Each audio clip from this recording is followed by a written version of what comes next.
that have been consistent, speaking against the bad government and for the purpose for reformers. Niger what yo?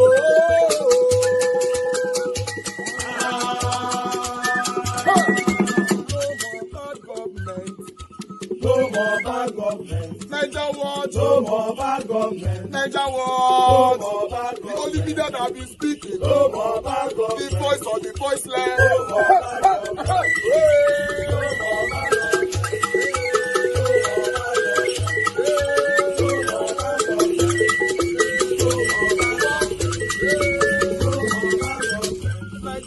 No more bad government. For the poor, no more bad government. Niger what? No more bad government. Niger what be here?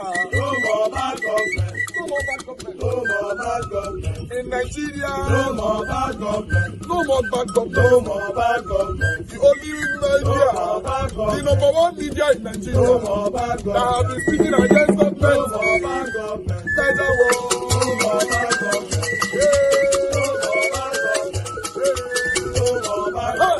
Niger what you?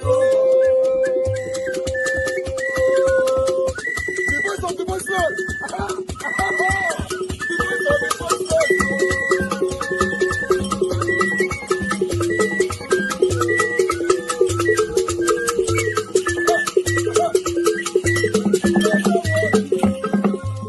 voiceless. Voice for the voiceless. Voice for the voiceless. Niger what? Voice for the voiceless. Niger watch media. The only media that have been speaking against bad government. Being consistency since 1944. Voice for the voiceless. Voice for the voiceless. Umuwame. Voice for the voiceless. Umuwame. Voice for the voiceless. Voice for the voiceless. Voice for the voiceless. Voice for the voiceless. Voice for the voiceless. Voice for the voiceless. Niger watch you.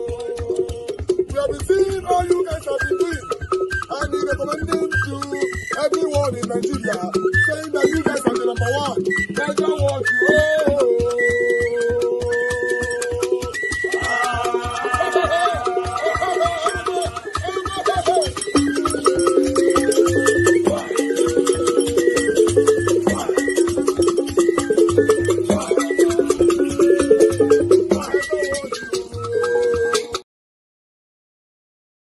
I know there was raids after that discovery of other apartments in the building. And given that you own an apartment there, what were your experience? Very, very good question. Well, I'm sure for me, let me tell you my sadness. It's not actually an issue of just that cash was found. I leased an apartment there. I lived there. I was there in that block when they came to search the apartment in question. So it's something I know. But let me tell you what is worrisome. Well, we don't know. They're still dealing with who owns the money and who doesn't own the money. Maybe that will one day be clarified. But let me tell you where I'm even worried. Assuming the money was even from a background that is questionable, why will anybody keep it in such a circumstance? The place could have caught fire. Anything could have happened. If that money was put in our banking system, whoever kept it would have earned 8% per annum, so it would have earned about $7 million by now. 1 minute, it would have earned about let me finish. That $7 million is about $2.8 billion naira today.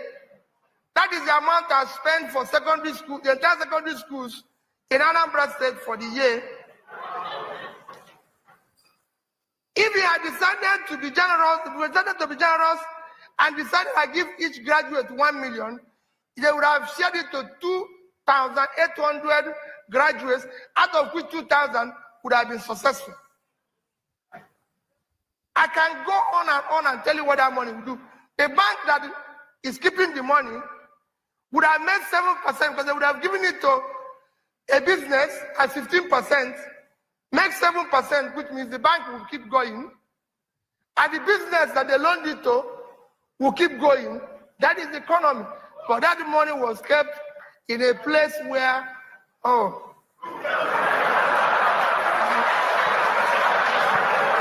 I own an apartment there. People said to me, oh, you live there. Yes, I live there. It was built by somebody I'm close to and everything. And I told him, I said, I haven't finished being governor of Anambra State for 8 years. I cannot live outside Anambra State. Never. The only place I have a house officially built is in Onitsha. If you see any house anywhere in Lagos, Abuja, anywhere belonging to P2B, confiscate it. I live in Onitsha. So for my wife and family, I leave that place, and I'm happy that go and ask those who searched the place, because I was abroad. I traveled 2 days after, and they said they wanted to search my apartment. I sent the key through a very good Nigerian who was traveling. I'm sure the Yoruba man, he would tell people the story one day, said to him, give these people this key. They sent the key, and they searched my whole apartment. I can tell the only result they found there, they say, this man doesn't live here. It's only his wife's clothes and shoe that we saw and everything. That we didn't see anything belonging to him. But I've said it to so many Nigerians. P2B wears only black shoe, and I have 2 pairs of it anytime, and I travel with it. The purpose of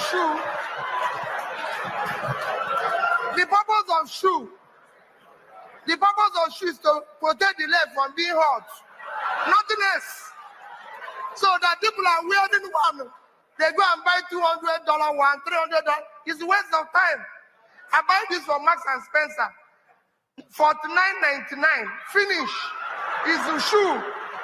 Nothing else. They say, oh, we didn't even see watch. I've said it openly to everybody. This is the only watch I have. I won it for 17 years. Purpose of watch is to keep time. Why would I keep a watch at home? Whose time is he keeping? Why would he?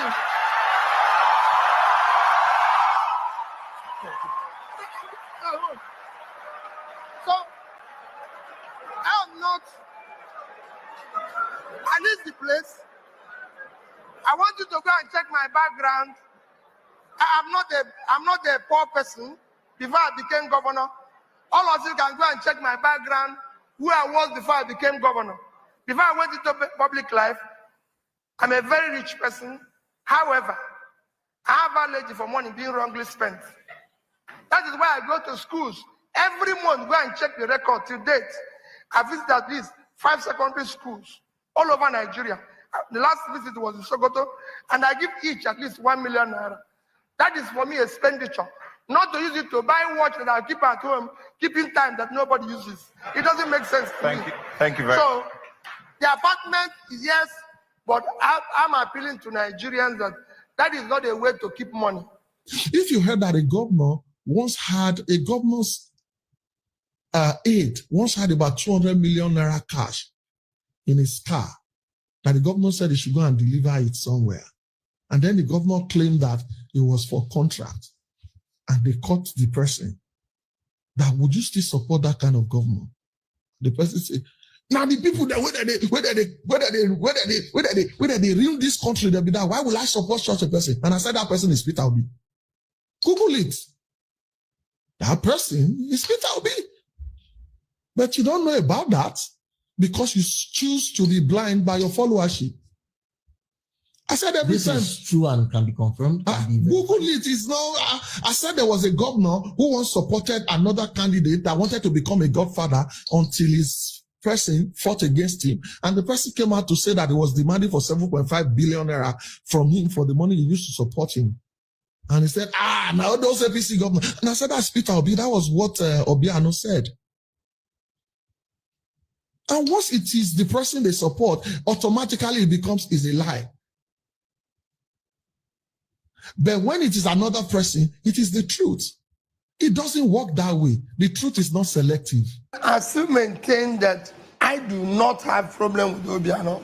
You and the governor, your successor, Willie Obiano, you seem to be a daggers drawn. No way. What is happening between the two of you? I don't know where you get the facts. No, I read the stories in the papers. No, that's wrong. He has been accused you of all kinds of things. No, what was he accused me of? Can you give me one? Well, he accused you, for example, that he had to pay you for him to become governor. He accused you that you were not as successful a governor as you claim, and your media man, Valentine Obianyam, has responded to some of those. Ruben, nobody has accused me in Anambra State. No, I'm saying the governor. No. I live in Anambra State, and nobody in Anambra State will you meet that's Anambra indigenous, even when he doesn't like me, will tell you Peter Obi was not successful as a governor. It's impossible. Come, let's walk the streets of Onitsha. I live in Onitsha. And as you know, I was a governor who was not traveling with routine of securities and everybody. Until today, it remains the same. Come, let's walk the street. That's how you know. And I live there. It's not as if I finished governing. Anambra State is the only place that have a home, have a house called my own. If you see any piece of land or house belonging to Peter Obi in Abuja, burn it down or take it. If you see one in Lagos, take it. Why have a flat in Lagos? I live in Onitsha, not even anywhere, Onitsha, due to my own house there. That's where I live. And I'm always there. I came from there yesterday. Can show you my boarding pass. I came from the last flight from Asaba yesterday. When I finish, I go back there. Who will live there if you didn't do well? Every road you see in Onitsha today was constructed by me. If you cross the bridge, you go and ask anybody. So nobody can tell you that you see children doing well today in America. It is me. I changed the school dynamics. They were number 26 and 27 when I came into office. And I've just called the banks where I left money. That is how you know. So it's not a question of this. Every secondary school in Anambra State, for example, have 2 buses. I bought them. I bought one in my first tenure. I bought the other one in my second tenure. No, they've not had any since I left. They've not had any since I left. Just to give you one example. I bought computers. The highest amount of desktop computers ever bought by a government in Africa was purchased from us by HP. Truly Stanley. He said it the other day in the news. 30,000 computers paid up front. Innocent, I paid him 5 billion up front to supply us like 1 year before he delivered one vehicle. So these are records, they are not there. So nobody will have accused me of anything. And let me tell you, you're wrong. Since I left as governor of Anambra State, nobody, not Anambra State government, directly or indirectly have paid me 1 naira.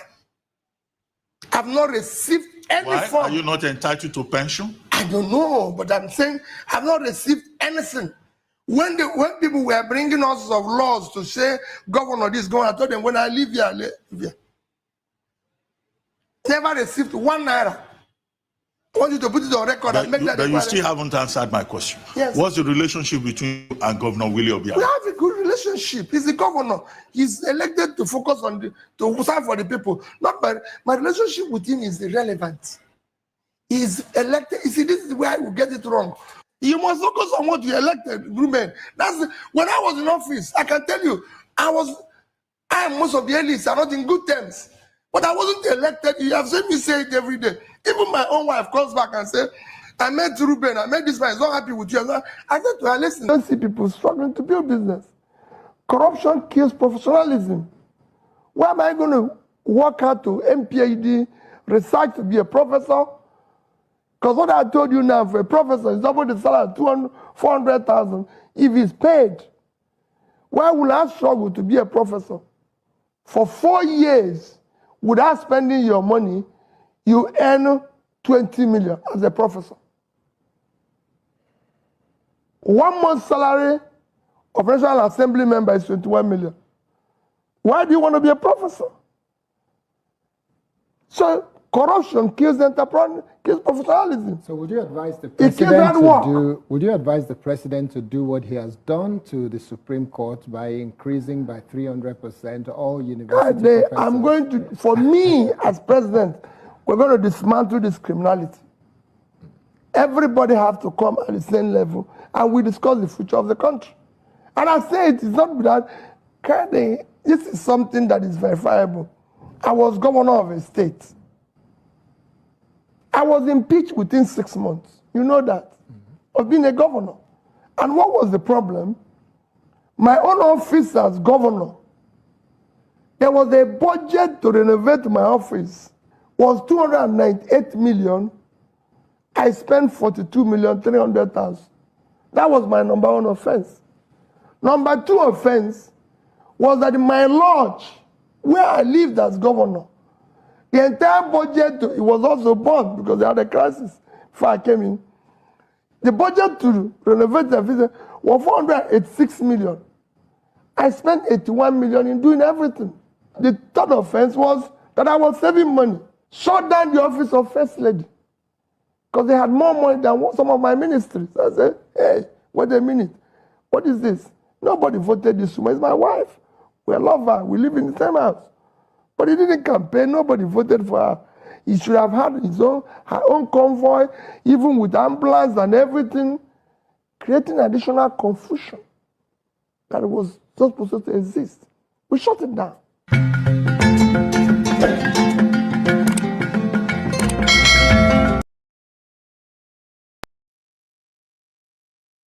On Newsnight. Let me start straight off. Are you a part of this coalition? Okay, I'll try to decipher what you are asking me because the line is breaking. However, I am part of any arrangement, no matter whatever nomenclature or name, to remove the current government of incompetency, of insecurity, of dividing the Nigerian family between North and South out of power. I'll go into any arrangement for that purpose. That's fantastic. But that doesn't particularly answer my question. Are you part of this particular arrangement? Ada. What I'm saying is this. What you see, don't panic. You see, I'm not going to person who keep on panicking over issues. I don't panic. I walk with my eyes wide open. What I'm saying is that today in Nigeria, what a government which is dividing Nigerians along North and South, dividing Nigeria along ethnicity line, and also using institutions of the state in manipulating and controlling and coercing, the opposition. For instance, I just saw a program now of the governor of Akwa Ibom, and when I saw him speak, I just pitied him because he's somebody who 2 years ago was unknown in Nigeria, unknown by anybody, who was then honored and dignified by PDP and made a governor. See him talking now, I mean, renouncing his own history, his own tradition, his own legacy. It's just a pity. So to me, coming from the old generation, I'm not really frightened by the way the current generation is moving around. So to me, any arrangement, I'll be part of any arrangement of any chemistry, any configuration, whatever you may call it, if it is going to move this government out of power, because the government for the first time in Nigeria is not a government not for Nigeria, but then for a political party. The entire government today in Nigeria is not for Nigeria, it's for political party. I mean, how do you imagine the president holding political party function of the APC in the villa, a very, very secret place, which is the of Nigerian power for all Nigerians, holding party function in the villa. So you could see how low we have sunk. You could see how really the country is literally gone under Tinubu. So again, I will be part of any arrangement, anything which is going to make sure that this party is fresh out of power. I'll follow that.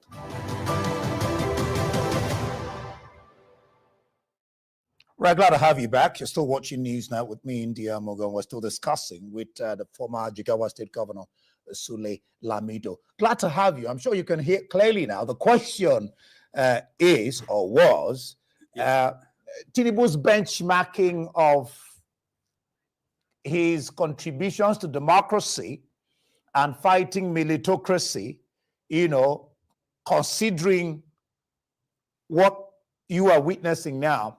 What sense do you make of his Democracy Day and that speech and what I've just said?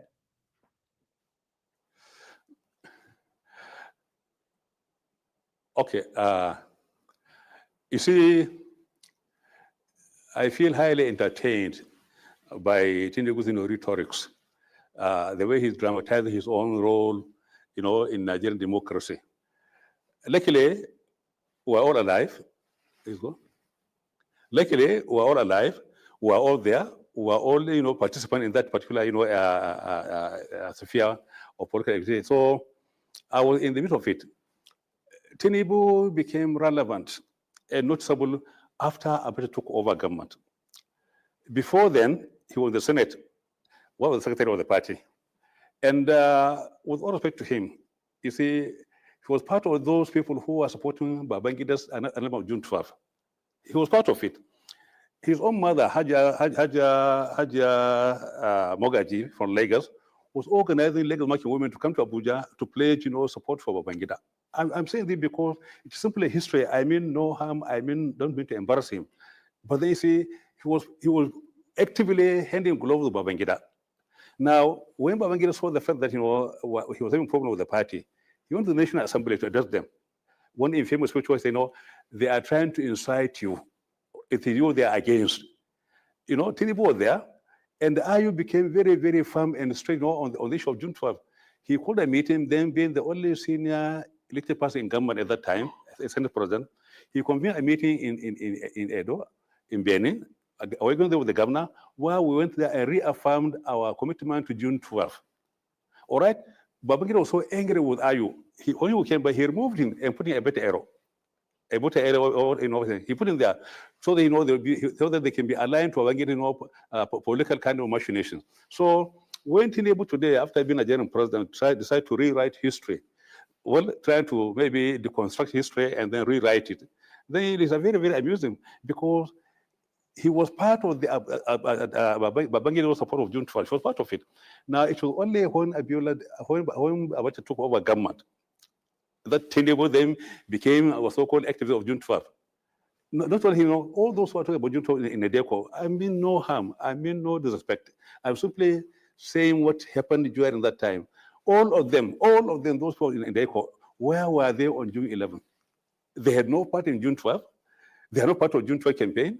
They're not part of the June, you know, activities. What you know, they are never, because most of them are saying, would they should down look, all of them, because they don't believe that you want to work out. So when Abiola won the election, and then after the annulment, they are all very, very passive. But suddenly, after Abacha came on board, removing Sonekam, they became activists. They formed Nadeko. Nadeko was opposed to Abacha, was opposed to election formation. Nadeko was something which was formed, you know, to fight Abacha, not to fight democracy, not to fight June 12th. So whatever Tinubu is doing today is simply reconstructing history the way he thinks is going to fit his own political interests. But then obviously he was a major supporter of Babangida. Ask Babangida, ask him. So when you talk about, you know, already June 12th, what are those characters? Ebote, somebody who replaced Ayu for June 12th? Who are the others? All of them. So he ran away. We stayed behind. We fought Abacha. I was detained, you know, because of my fight, but I was detained. Really was detained. So all of us, you know, Adamu Churuma, Bola Ege, Yoche Ayu, and many others, Bagaji, all of them were there. You know, we fought Abacha. We fought him because we were willing to risk our lives. Tinubu ran away. He was not in the country. He only came back after the whole thing was, after the call was very, very clear. So what I'm saying is, all those advocates of June 12th, they are more concerned with the bath water rather than the baby. They are more concerned because most of them were at the end of the meal when the product was being processed. You know, they simply picked up the product.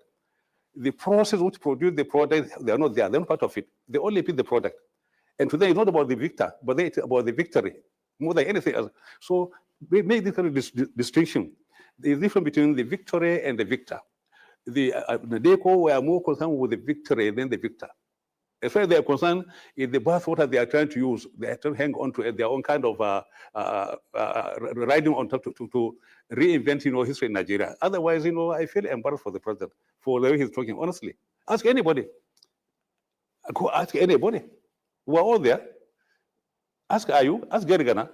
They're all there. Ask Langiwa. So what is happening today in Nigeria is simply something very, very laughable. You know, people, you know, who had no political pedigree, who had no political history, who are not known as freedom fighters, are now at the forefront fighting for Nigerian democracy.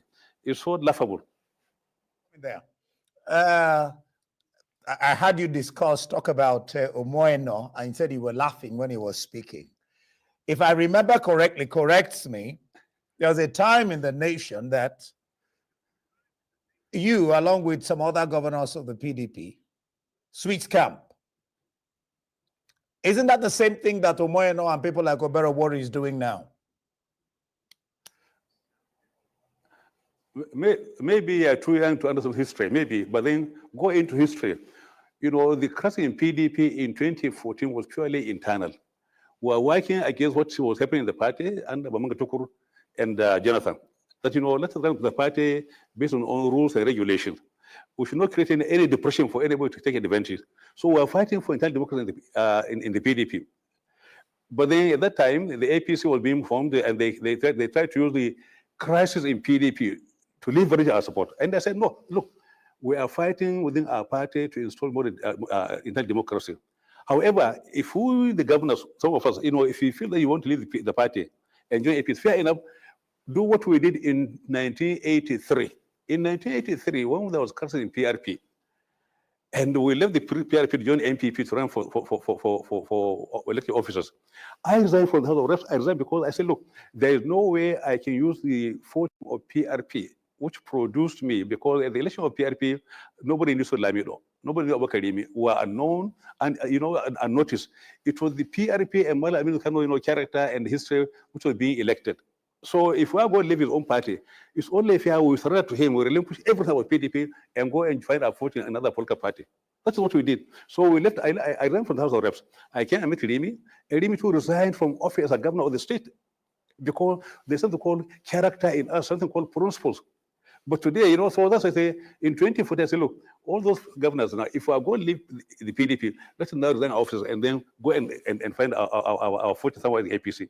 But I cannot take, you know, the PDP fame, the PDP investment, the PDP treasure, the PDP legacy, and you know, and go use it to fight an opponent. I can't do that.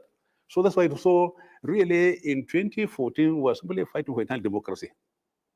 And those who left the party, went to APC, most of them came back. So it's because today we have no policy of character or principle. That's why we have this kind of problem. Now look at this man. I say, Eno.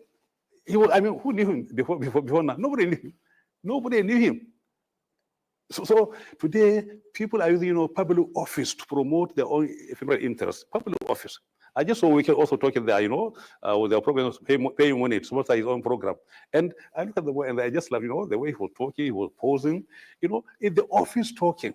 So if you remove, you know, this man, you are now showing me, if you remove that office from him, the governor of Akwa Ibom, remove the office, he'll become nobody in Akwa Ibom. Nobody. The same thing, if you remove the office, he's holding him as a minister, remove him, he'll become an ordinary person like me. So you see, what I'm saying, if there's something called character and honor and the principles in politics, you know, if people are going to change their own political party, they should please relinquish whatever the party gave them and go there and join as individuals, you know, as ordinary people. But when you carry the aura, the authority, the paraphernalia of the office into opposition to fight what made you, that is utterly immoral. So during our own time, I say, no, if we're leaving PDP, let us resign. When they failed to, I say, fine, I'm not going.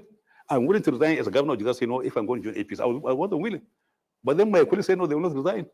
So today you have got, you know, a politics, you know, where there is no character, where there is no depth, where there is no honor. That's the problem. Let me ask you a very direct, simple question. With what is happening, the coalition, is PDP dead? PDP is not dead because it cannot die.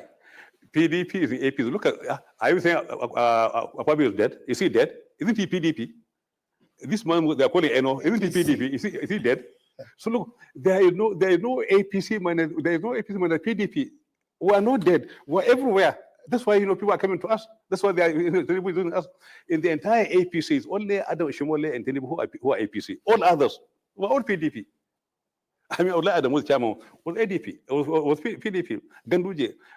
I mean, anybody today in APC is PDP. So we cannot be dead, because if we are dead, then the APC is dead. If we are dead, then APC is dead, because you're using dead people.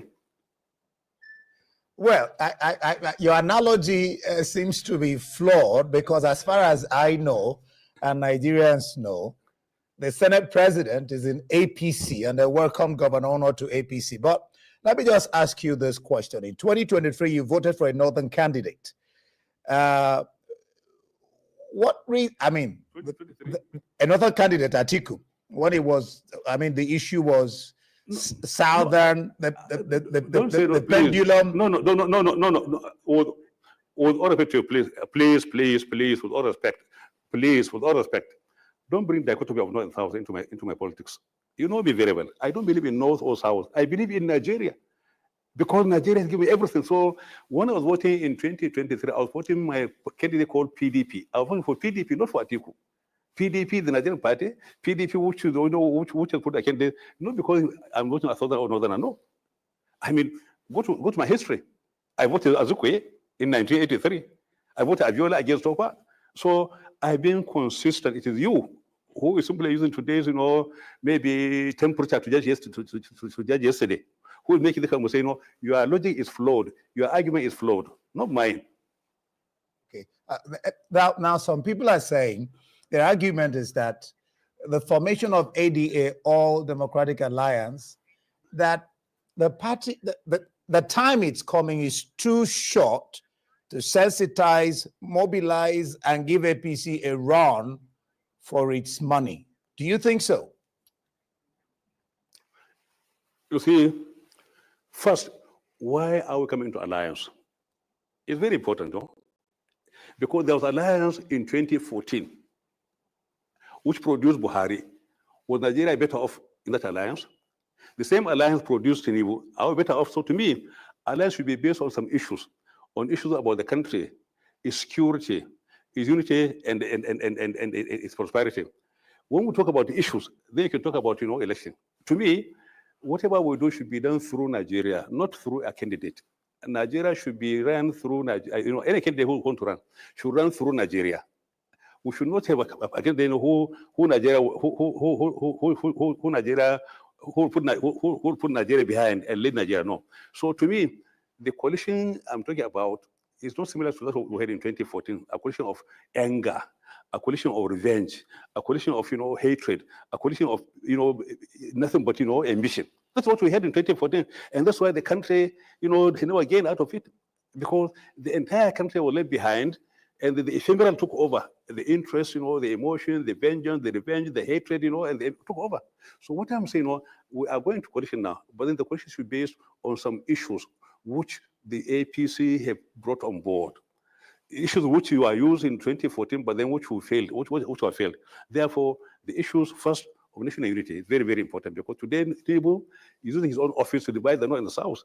Talking about southern this Tranquero, this southern road, and then using the carrot in the protest, to support them in terms of patronage, using coercion, blackmail, like it to Okowa, threat, and everything. So you see, we're having a country being run by an emperor who has no level to how far he can go down. He can sink to any level, so long as he attains what he wants. So to Tinubu, it's not about Yoruba. It's not about Yoruba. To Tinubu, it's about him and him alone, his own interest. And whoever is going to play his own role, who's going to do his own bidding, he'll bring him. I've been saying so. It's not about Yoruba. All the Yorubas in APC today, in government, are his own boys who are going to do his own bidding, no more, no less. And therefore, if a Yoruba man, from the south, not his own bidding, he's willing to go and bring somebody from the southeast, or even from the north, so long as we are going to do Tinubu. So Tinubu is behaving like the emperor he is. And unfortunately, he used the psychology and mentality of Lagos, of governing Lagos to govern Nigeria. He came from a very tiny state called Lagos, which was a very small thing, applying the same philosophy, the same philosophy in running Nigeria, which means privatizing the country, making it personal, an industry for him and him alone. That's the problem we're facing. And that's why issues of national unity, economy, security are all abundant. Just before we let you go, you just mentioned you just mentioned security there. Huh? Just before we let you go, you mentioned security there. What's your sense of the security situation in the country? What was it what was it in 2007 under Jonathan? What was it in 2013 under Jonathan? What was it? And then when APC came, or this their own coalition to form APC, what were the issues they raised? They talked about security in Nigeria in 2014. They talked about the economy in Nigeria. They talked about corruption in Nigeria. These are the issues they use to hoodwink Nigerians, isn't it? Fair enough. Now we're flushed out of government. Just lost the election. Fair enough. Now we had today saints, Tinubu and Buhari, who are now our leaders. Now are we better off? Are we better off than we were under Jonathan? It's all a ruse. So the issue they propagated in 2014 are the issues they have failed to address, and that the issues they even compounded. So we're now the ones for it. And there's effect. Okay. Former Governor Lamido, just a very quick one. There is some section of the Nigerian society who have a grouse against recycling leaders over time, leaders like you. That is high time, no offense, leaders like you should, take a back bench so we can begin to have new leaders, new ideas with a service mentality, unselfish, that can take Nigeria to, if you like, El Dorado. I agree with you 100% because what do you see in Buhari after recycling him? What do you see in Tinubu after, so the Nigerian youth are simply reacting based on what they've seen through Buhari and Tinubu. They say, look, this elder, if it's all about, people like Buhari leading us as leaders, people like Tinubu don't want you. So they are right because they feel, highly disappointed by Buhari and Tinubu. So it is people like Tinubu and Buhari who have brought this kind of problem to us with the elders because they fail to meet up with the demand of the youth in terms of expectation. They told their propaganda of lies. They told their lies. We'll do this for you. We'll do this for you. And told their lies. And the youth believed them. Now, Buhari been there for 8 years, a disaster. Tinubu, good God save us. So the youth are right because they are seeing who the elders through the eyes of Buhari and Tinubu. They are right. We'll leave it there. Former Governor of Jigawa State, Lamido, thank you for being on the program. Newsnight, according to you, any alliance will do. We watch and see what gives. Thank you. All right, my people. It's good to be back here again. Today is Sunday, 22nd of June, 2025. I appreciate every one of you right there, my people. This particular video has been trending since yesterday evening till now. Over Lamido coming out to say that whether by fire by force, Tinubu will be removed in 2027. Let's see how they will flex their muscles, how they will make this happen, or how they will bring this to reality. We are all waiting. Good morning, good afternoon, good evening to you all. Mother of all Mommy Diaspora, thank you very much, Mommy. Good evening to you. Happy Sunday to you. Thank you so much for all that you do for us, Mommy. Thank you, Abu Azi. God bless you. I appreciate you, my dear brother. God bless you. Thanks for all that you do. I appreciate every one of you right there. Love Maduka. I can see you. Official channel. I can see you right there. I don't know where you're joining us from. To the Africa, Emmanuel Shooks. Thank you very much, Patty Solomon. Thank you, Adair Dobo, Ijidima, Mike Akiambare, and many others. I try not to fail my dear sister. Thank you very much, Christian Esse, Abdul Malik. Thank you. You're on the comment section, Lucy Eno, and many, many others. God will bless you. I've showcased many people already on the screen. As I talk, which one I think? I think say Tinubu can be removed in 2027, but the same Tinubu I talk this one. Then watch this. That is what they are doing with your money. Not enough that they are stealing from our children tomorrow for lack of investment in education. They are still embezzling the retirement benefit of hardworking Nigeria, including our grandfathers. They are stealing the port, the treasury, not even leaving some coins for us to war with. Let them be out now. At least Tinubu support things like this. Let them be out now. So Tinubu should be out and out now. So it's a normal. They call it democracy, right? So that's how it's supposed to be. Tinubu campaigned against Jonathan. You know, there are a series of his videos out there on social media. So for me, I don't see anything wrong when one or two persons say that Tinubu must definitely be out. Let's see how it plays. Let's see how it plays. The only thing that I know that if Peter Obi run in 2027, he will win again, over and over and over again.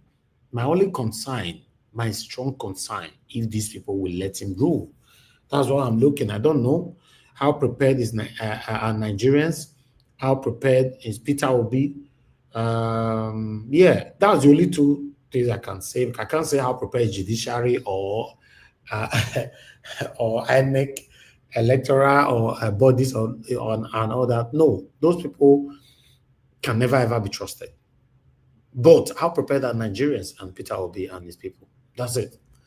You know, if we really want the change, we should be able to show it in 2027 that yes, this is what we want. But with what I'm seeing, except something changed though. But let's see how it goes. Let's stay positive. You know, if they will allow Peter Obi to rule, we shouldn't focus on if Peter Obi will win. They allow him to rule. That is my only concern. You know, I would like to quickly take this article here. Tinubu watching Nigeria become killing field, corruption hub, demarketing our country. Peter Obi, and I talk this one. So for those of you that want to join us, please just click on the link. Come in on time. When I finish this article, if I'm not engaged, as you already know, we are going to be rounding up the show straight away. As you know, it's Sunday. Yesterday we were here the whole day, you know. But meanwhile, I would like to take this here. Ex-governor of Anambra State and Labour Party chieftain Peter Obi has lamented widespread corruption and killings in Nigeria under President Bola Tinubu. Mr. Obi, in a statement on Saturday, lamented Kano and Borno suicide bombings, including killings in Kebbi and Plateau State, adding even hitherto peaceful areas have turned into killing field. We must tackle this insecurity now. It is destroying lives and demarketing our nation. All hands must be on deck. That's Peter Obi. The LP chieftain said, from Kano today comes a bomb explosion that has left at least 5 persons dead and many injured, and yesterday 12 wedding guests were attacked and killed in Plateau State and 11 others were injured. In Kebbi State, 30 people were confirmed dead as bandits went on rampage. In Borno State, female suicide bomber killed 24 citizens. In Katsina State, bandits gunned down a police inspector. All of this just in a day. Jesus, for a country that is not even at war. And there are still many other unreported cases as the incidents are spreading to all nooks and crannies of our country. Jesus. Mr. Obi noted that widespread killings under Tinubu's watch was demarketing the country before international community, unquote. An administration that continuously allows insecurity and other vices to strive is doing a grave disservice to the nation. The world is watching. People see the killings and corruption all over the system. Allowing the insecurities and corruption to continue is the real demarketing of the country, Mr. Obi added. In a statement on Saturday, Vice President Kachin Shettima condemned the suicide bombing that led to death at a local food joint in the Konduga local government area of Borno State. My people, it's spreading. That's all I can say. That's all I can say right now. It's spreading. Really, really, really spreading. And it's terrible. Really, really terrible. I would like to play this music again so that may I see whether, because this person, this music got old. Let this music sink in us once more. You know, this is crazy. You know, oh God. Wow. Just see how many people that died just in a day. Hi, this one, we were just talking about for the past couple of days, talking about the killings in in Benue State. Me don't even know, say there's a suicide bombing and everything's already going on inside Nigeria. How many states they talk just now? Hi! Oh my God. I would like to take that part again. Say the chieftain said, that's Peter Obi said, from Kano today comes a bomb explosion that has left at least 5 persons dead and many injured. And yesterday, 12 wedding guests were attacked and killed in Plateau State. And 11 others were injured in Kebbi State.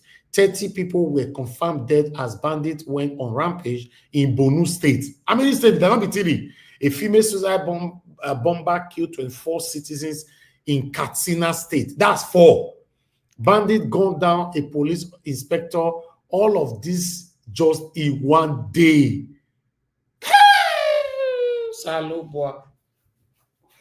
No, my question now is that the people who support APC and Tinubu, what's their I wish we can see their reactions right now. What's their reactions with what is currently happening now in Nigeria? Where will not deal? Where do not they talk? And even though we know you don't have a heart, but what's your take on this? Hi. Now, why? This is sickening. I know say some of you are going to talk, say, not concern me, not be my state. You not concern me, not be my state. This thing is spreading. It's spreading. Not be at those states I post video the other day where Fulani Esme or Fulani Kaume, they tell one of our Edo brother there that he not go come up for the farm, say they go eat everything we did there. He cow go eat everything, may go cut Tinubu come. Not be at those states. Where would they play? Let me take calls. Madam Deborah, you were calling in. Please quickly call back. Let me take calls so I can round up because trust me, this is scary. It's really, really, really scary. What a country. Hey, how did we get here? So is Tinubu this heartless? Anyway, my brother Black Panther, talk to me. Good day, everyone. Good day, Nigeria. Thank you, my brother. Good evening to you. Mommy diaspora, and God bless you, man. Hey, and everyone that is calling in and those that are watching on the God bless every one of us. Nigeria, you see all this that is happening there. You know that the world has already known that Nigeria is the den of terrorism.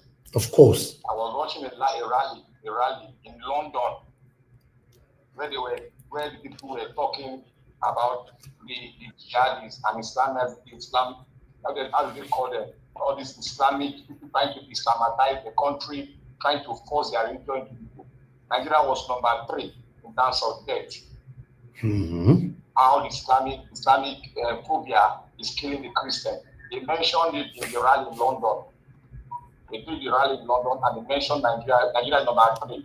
So all these things that they are doing, we are walking a path towards, at the end of it all, the country will be divided. It's not a matter of joke.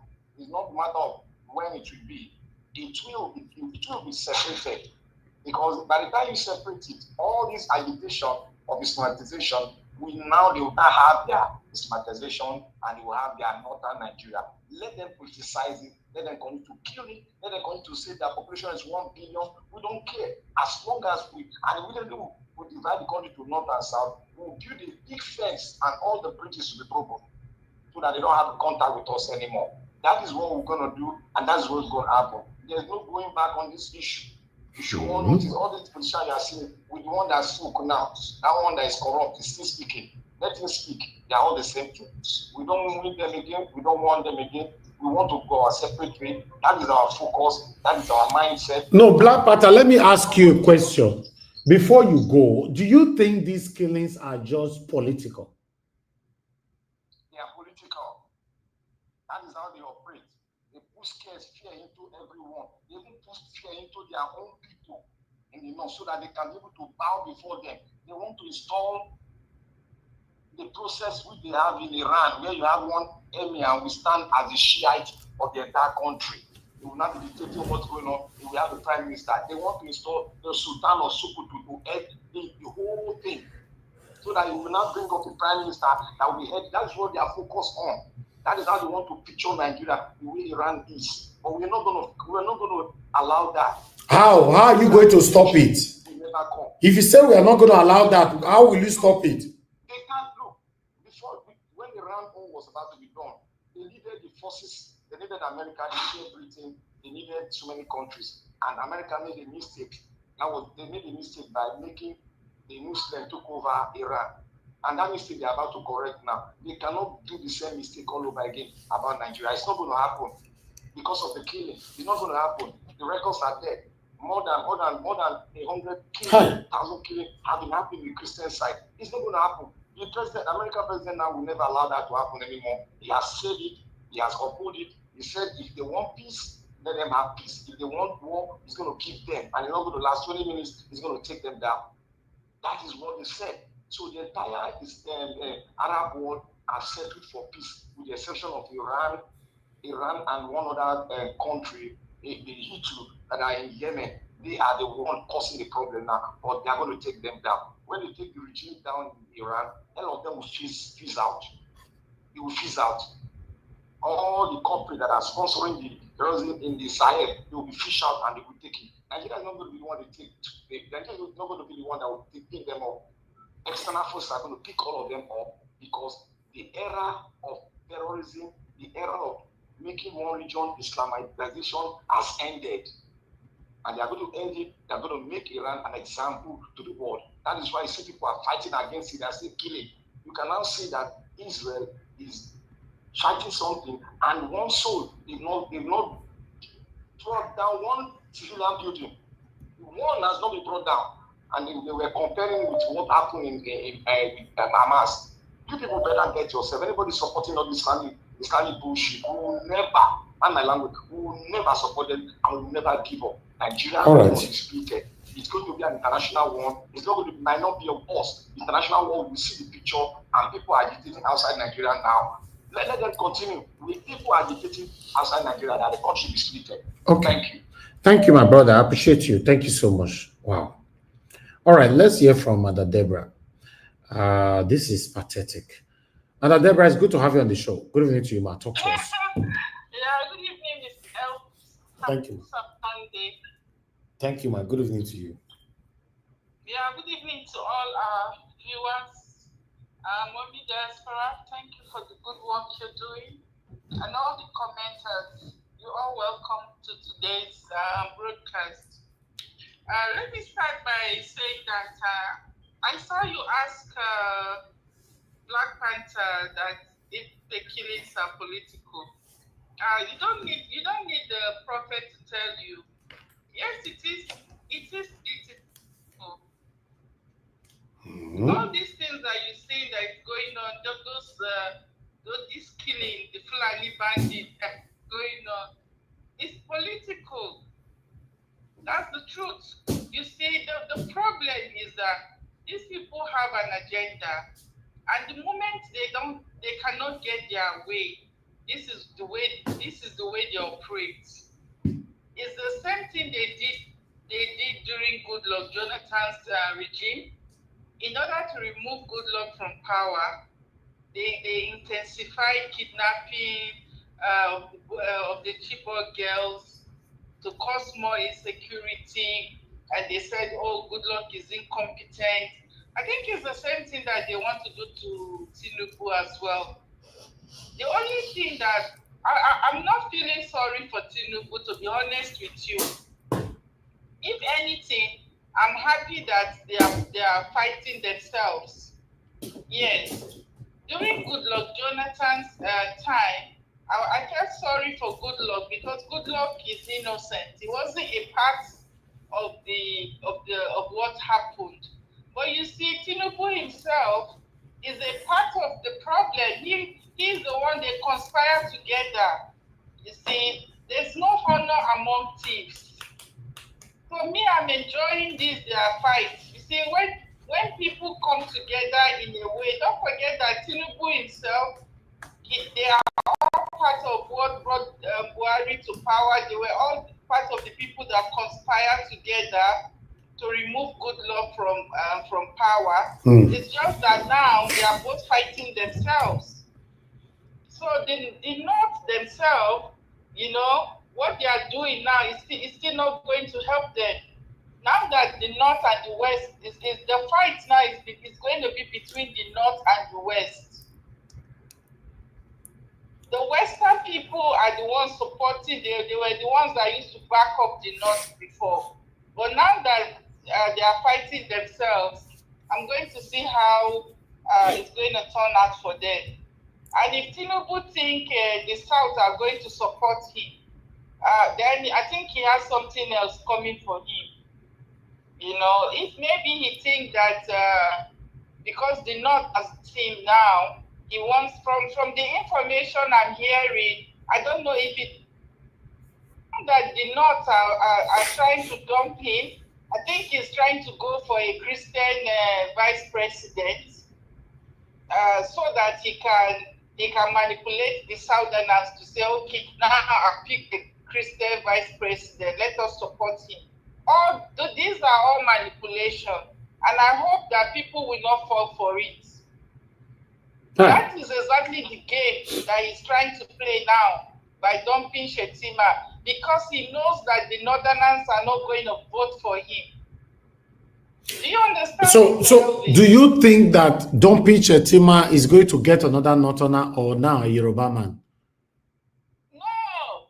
From the information I'm hearing, he wants to pick, allegedly, let me not say I'm sure, but try to pick a Christian vice president so he can, you know, they like to weaponize religion. Exactly. So he can be able to get, so that the Christians in the South, you see, he knows already that he has lost the North vote. That the Northerners Okay, what you are trying to say, that means what you are trying to say, Mother Deborah, is that his vice president in 2027 will be Pastor Adeboye. Is that what you are saying? No, I think he's eyeing this Benue. Not Pastor Adeboye, okay. No, he's eyeing this Benue man. Okay. That is why you see that the man has been playing some indirect politics. He's trying to get somebody from the middle belt. He's eyeing that Benue man, that priest. So by the time he brings that, they will now kind of manipulate the Christians in the South to say, okay, this is a priest, this is a Christian, let us support a Christian. So that's the game he's trying to play now, just like he used the Muslim ticket to deceive the Northerners, and they all supported him. So now that he's lost, he knows that they are not going to support him. So now he's trying to cave into the South. By the time he bring a Christian, they will now use that to manipulate the Christians in the South to say, okay, let us support our own, let us support he's a Christian. So that's just the game that Tinubu is trying to do. Okay. When the time comes, you will see. That's all he's trying to do. And I just hope that people will not fall for it. Because even if he brings a priest pastor, he's still not going to change anything. He's just going to use that to get power. And by the time he gets power, everything will go back to square one. So, and the Northerners, this game that they are playing, that former governor that is complaining, you see, now they are quick to come out to criticize Tinubu, but they were all quiet when Buhari was doing his own. So this their complaint now is still not going to work for them.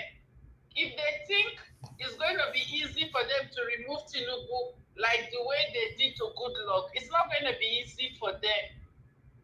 All right. The only way it's going to be easy for Tinubu to be removed is when they bring a better person. And if any other person other than Peter Obi, but if they bring if it is any other person they bring to try to remove Tinubu, it's not going to work for them. Because people will rather vote for Tinubu than anybody that the Northerners, if the Northerners bring any other person than Peter Obi, then they are going to lose. All right. So let me just round up now. So okay, in please. my own opinion, to be honest with you, I like this fight that they are fighting. And I'm not going to lie to you, I'm liking it. The fight that the Northerners and the Tinubu and the West are fighting, honestly, I'm in for it. And I would like to see how it will work out for both of them, because both of them have been in bed. They have all been working together for the past how many years. So I'm happy now that they are both fighting each other. You know, when two friends that used to be partners in crime are fighting each other, you know, it's good. Okay. At least So what you are saying now is that you are trying to advise us now to go get popcorn to watch this fight, right? Yes, it is sweet, because I follow how they both, Mr. Elvis, if you watch closely, they have both been working, they are both partners, they have both been working together. Didn't you see during that last election, people like FFK, they were coming out to say, oh, this partnership between the North and the West, nobody should come in between them. So they have all been like, it's like they've been partners. Okay. They both have been backing each other to suppress the other people. So when two people have been friends and they have been backing each other to oppress other people, now they are fighting. Isn't it interesting? Yeah, now they are fighting themselves. So let us see how is now now Tinubu is trying to manipulate the South. All right. But when the North was supporting him, he didn't give a damn about the South. He didn't care. Yes, you can see the manipulation. You know, that 2023 election, when he knows that the Northerners were behind him, when they were both together, he didn't. That's why he didn't care. He was bold to go and get the Muslim ticket, because he knows that, okay, to hell with the Southerners. If you people are angry, don't care, so long as the Northerners were happy. That's why he didn't bother. But now that he's saying that the Northerners are kicking his ass, that they are not ready to partner with him now, he's now trying to switch over by getting a Christian vice. You will see how it will play out. By getting a Christian vice to now manipulate the Southerners so that they can support him. But I don't think it's going to work out well for him. So this fight between two of them is going to be sweet, because I know the Northerners will deal with him in their own way. So be specific. So when you say this fight between two of them, please mention the second person's name once again. Yeah, what people for know. I mean, these are all APC. I'm talking about Tinubu. Northern APC and the Western the APC in the West. Okay. They are both from one party. Okay. They are both from one party. Okay. But now there's a split between them. The Northern APC are no longer Tinubu. Okay, thank you. For 2027 re-election. So that's where the problem lies now. It's the same party that both of them were partners before, partners in crime. Unfortunately, now they are having a fallout. So it is going to be an interesting fight. And Thank you. See the people that will win in this fight. Thank you so much, man. God bless you, man. Yeah, thank you so much for that analysis. Thank you. All right, Madam Deborah, don't break her down. Don't bullet point and break her big. Make for understand what they happen between these two people. You say, make we go buy popcorn, watch this fight. Say it goes sweet, not be small thing. So, in case una never ready, because 2027, 2 years in advance, election though they massacre everywhere for Nigeria. Never seen this kind of one before. To be honest, we never seen it before. 2 years, just 2 years. Scary. But meanwhile, I like us to move on. I appreciate every one of you right there. Guys, press on the dollar sign. Want to buy coffee for me today? Today not Sunday. I want to know how I drink coffee today. Press on the dollar sign. Encourage what we do. I really do appreciate that. Press on the like button and help us to share. We have 5 with us here. Let's quickly take it from the first person on the panel, which is Mr. Alabo. Mr. Alabo, it's good to have you on the show. Good evening to you, sir. Talk to us. 15 minutes for you. Okay, Mr. Alabo, you are not there. Thank you very much, I'm Madam here Patricia. with you. Be patient now. My Zanaja was calm down. Yesterday, Yeah, we don't allow my brother, there's no patience. So 2027 is 2 years in advance. People are already impatient. Patient. Good luck, Jonathan. Still there now. Patient day. Yeah. Yesterday, we allow you to enjoy you. I think that today you go tell us how you be for that yesterday. So, my brother, today we still need to quickly finish now. To manage, okay, everybody wait, they want to manage the platform. Think it's easy for me to sit here. Now they manage platform. It's not easy, Thank you very much, Madam Peggy Modi. I'm What very did they do? What did they do today? Okay, I call your name while they talk. I get a visitor. What did they do? Have you don't carry they press blue? What did they do? I call your name just now. You bring topic where we say they shake the whole world. They say you want wrong. Wrong go where? I say who want moderator? Me not the fee moderate. Alabo go moderate. Alabo go moderate. Unless all of now go beg or more beg Madam Patricia make it help us moderate. Madam Patricia can moderate now. Any of them. Madam Patricia is good on that. Let her do it.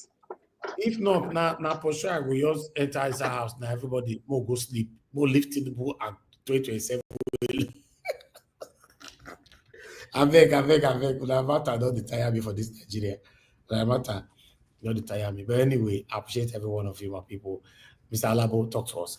Good evening to you once again. Thank you, Mr. Najawach. We will not go tire. If we tire, we don't give up with that too. Our governor, let me start from thanking you, Mr. Najawach, for what you are doing. Keep it up. You might not see it now, but we strongly believe God keeps us alive. Thank you, sir. Your name, no be this corrupt politicians where they take award. Federal government will remember you and give you GCFR for Nigeria because of the good work you are doing, but not because you steal money from Asurok. Thank you, Nigerians. Thank you, Mommy Diaspora. Thank you, everyone. Thank you very much. Concerned Nigerians. God bless every one of us. The backroom staff who is helping us to be here every day. God bless you guys. Keep doing it. Sule Lamido, if you know this man, is part of the politicians who gets more character. He gets more character. No be say all of them their hand. The only politicians me I feel swear for na Peter Obi. The only former governor I feel swear for na Peter Obi. Say he no take any money. But however, he gets more character. Nigerians, when people look at Tinubu, it was a sellout. Just this media. Tinubu control part of like 60% of Nigeria media, even before he became the president. He has a lot of people on his payroll, as alleged, who were doing this dirty business for him. I remember back then, that was when Buhari, second term, he won his election. Babangida of TVC News was saying there is a music he's waiting to release, that music, he will release it. That was 2019 towards December. It was on TVC News, he mentioned that in 2023, that music will be released. And that was the agenda of every time they will call Tinubu, the APC leader is the one that is stepping in, it was just those things pushing him.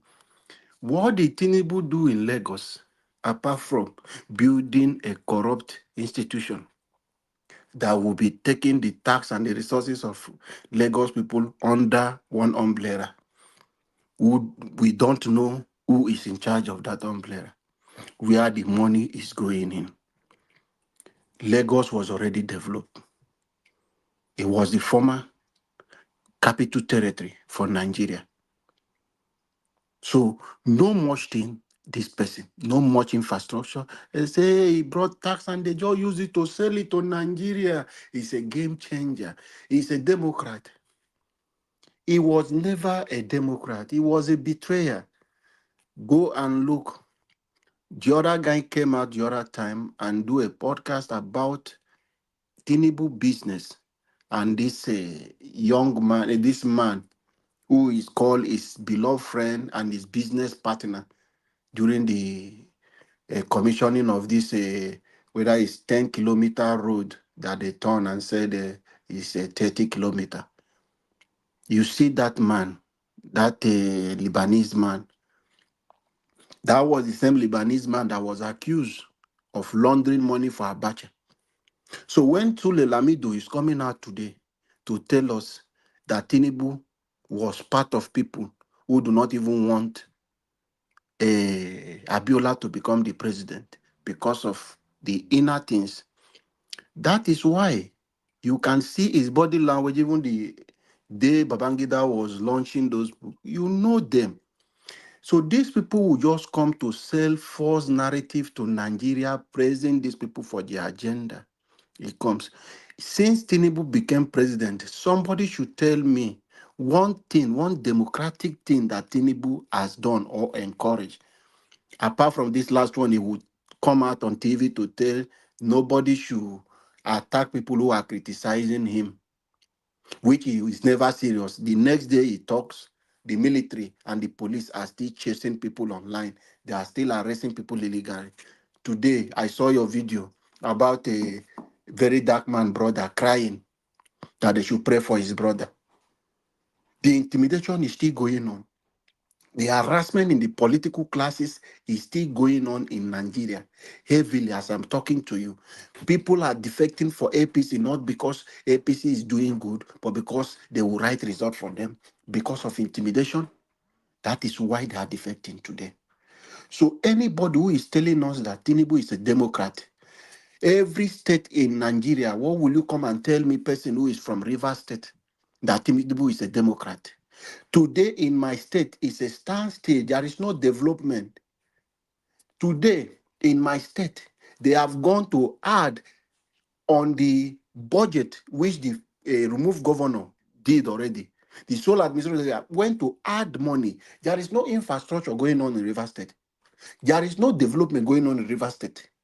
It's a revenue they are just sharing in my state. They are sharing our resources. If somebody wants to come and tell me that Tinubu is a Democrat, will I be experiencing military rule in my state? Will I be experiencing lawlessness in my own state while other people are enjoying democracy? River State is suffering today. So nobody should come and tell me or deceive anybody that this Tinubu is a Democrat. He was never and is never a Democrat. This is the same man who said they should chase good luck away. Everything he criticized good luck about, Tinubu is even worse than those things. Whatever thing they criticize PDP, APC is times 70 worse than PDP. However, we don't even need any of them. Nigerians, like I was telling some people, I said 2027, even those of you who are supporting Tinubu, before it will get to election, your language will change, no matter how much they will give you, because the suffer you are going through is not just on people who do not want Tinubu to return. It's also affecting you who is supporting Tinubu blindly. Even if they give you 1 million or 2 million today, that 2 million cannot serve you for complete 3 months. That money will finish because of the cost of living. A president who came in and he said he should reduce the purchasing power. When somebody is reducing the purchasing power of the people, what is he saying?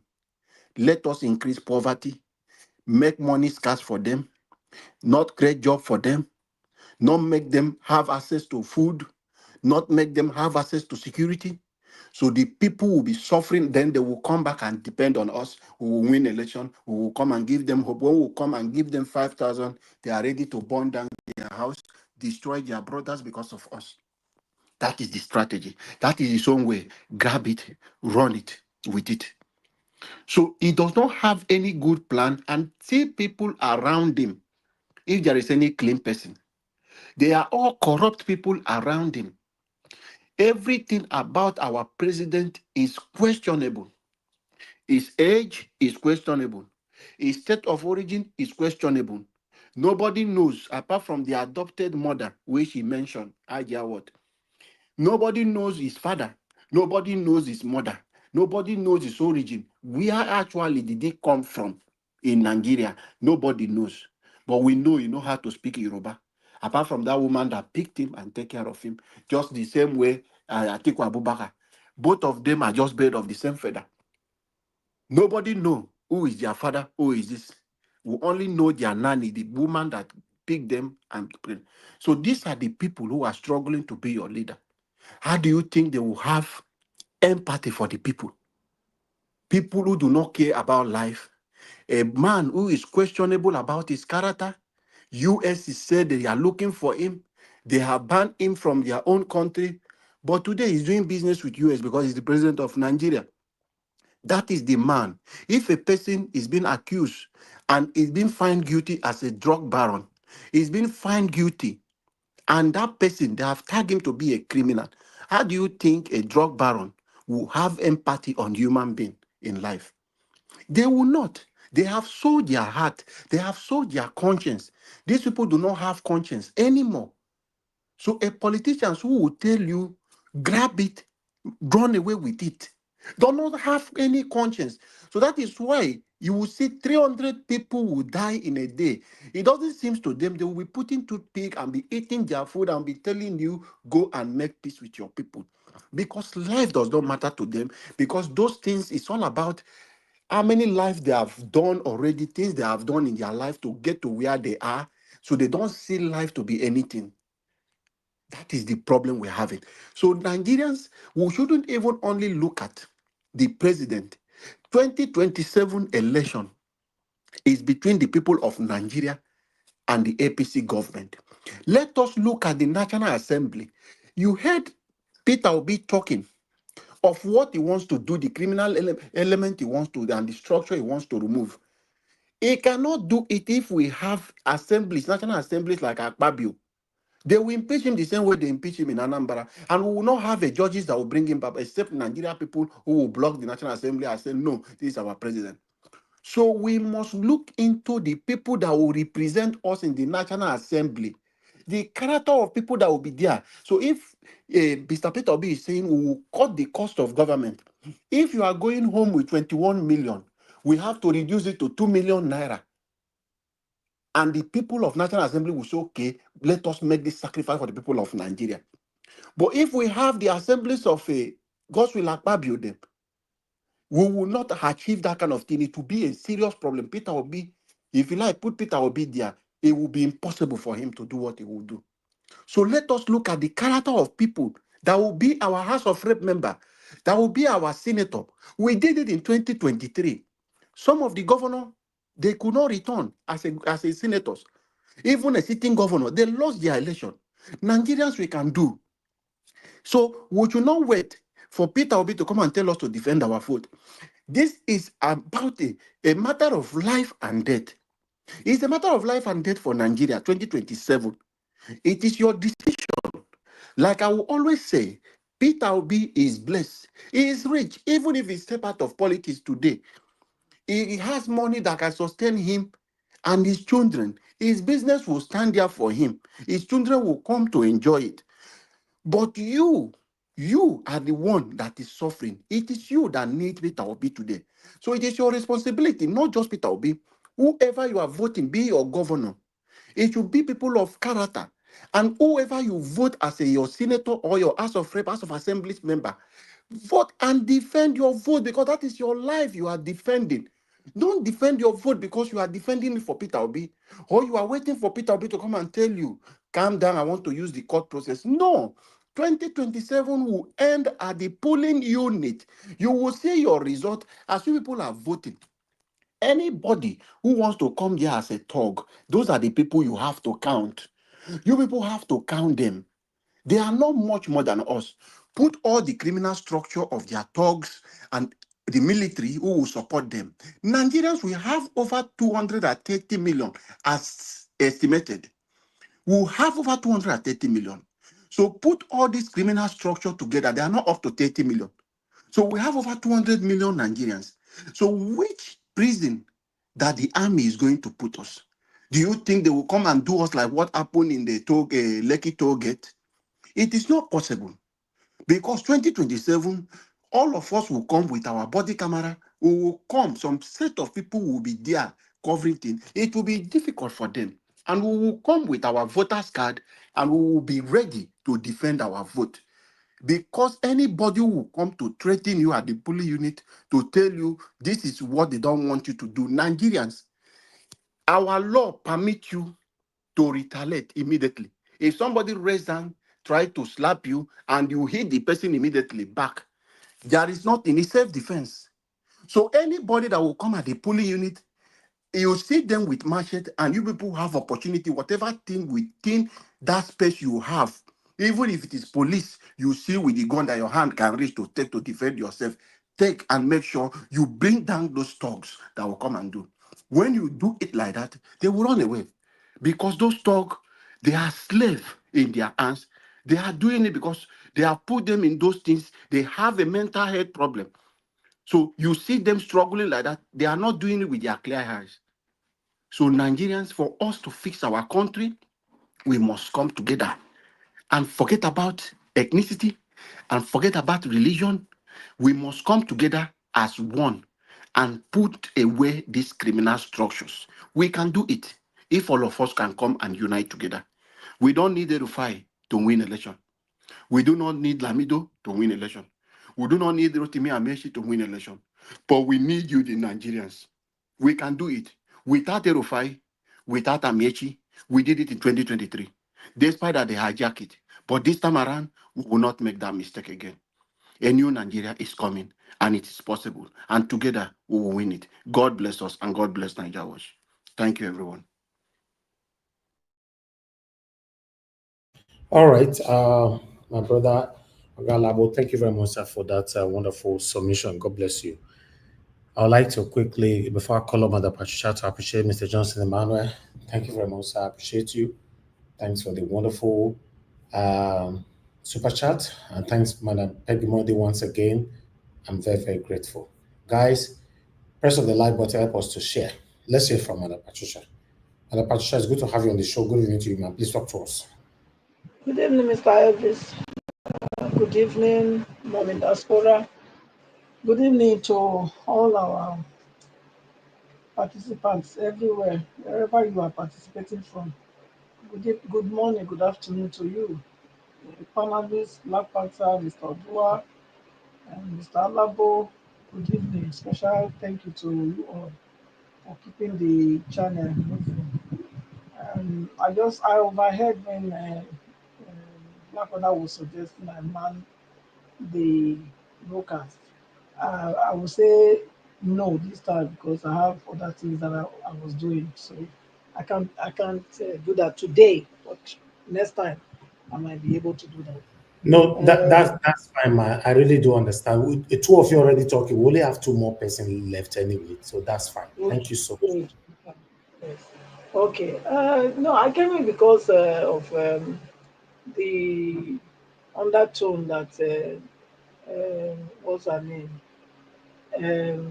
Mother, is it Deborah? Madam Deborah gave to the killings, and she said it has a political undertone to it. I would disagree with that. Um, I don't think it's only that. I think there is ethnic cleansing in that, in what is happening in the north, and genocide.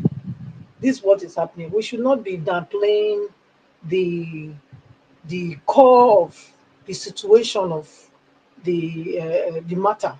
We should not be downplaying it by saying because that's what they want us to believe. Even Tinubu said so, but I don't believe that. I don't believe in that analysis to say that is political is politically engineered. I don't believe that. It's an agenda, and the earlier we get it as a people that this is an agenda, the better for us to know how to. Because until you acknowledge you have a problem, you cannot have the solution. And if we keep downplaying it, that is political, then we'll have a big problem. They will not be able to really, you know, find a lasting solution to it. And before you know, the able men, all the able people will be quiet. They will remain only the weak ones. And if it remains only the weak one, then it's a walkover for them. Now that we are strong and we are still able to fight back, we should not be playing down on it and say it's a political engineer. No, it's not. It's not. What has my cassava that I planted or corn that I planted in the farm, in the forest in Delta State, got to do with a Fulani that is coming there to bring their cow to come and eat it? Is that a political? Is it political as well? What about the people that are buying the farm there? Is it political driven? It's an agenda. We have to tell this to ourselves, because this is the narrative the media is trying to portray to us, to paint to us that this is it's politically engineered. It is not. It is not. We got to do something about it. It's an agenda that has been in the ages. And until we understand this and start to address it for what it is, evil, we will just be dancing around it. Because if you say it's political, which means you are saying, okay, when another person enter that is, pro everybody, the thing will subside. It will not subside. It will not. It will not. So we must address it for what it is. It is. It's a they are trying to eliminate the people there and take over their lands. We must a genocidal. We must acknowledge that and call it for what it is. That's what it is. The what's it called? Peter Obi coming out and saying about the killing, demarketing our country. That's true. It's true. Even the man there, Tinubu being there, supposed to demarket Nigeria now. Are we not aware of that? We are aware of it. Though, these people too, they are double standard. The people that are dealing with Nigeria, they are double standard. Because if they are not double standard, all these corrupt politicians that we are crying about here every day, they accommodate them. They accommodate them, they embrace them, they welcome them. If they don't welcome them, why would they be taking our money, stealing our money and go and put them in their bank? Why would they not tell them, return those money? We don't want stolen money here. Take it back. Yeah? So they are enablers, pretending to, feel your pain.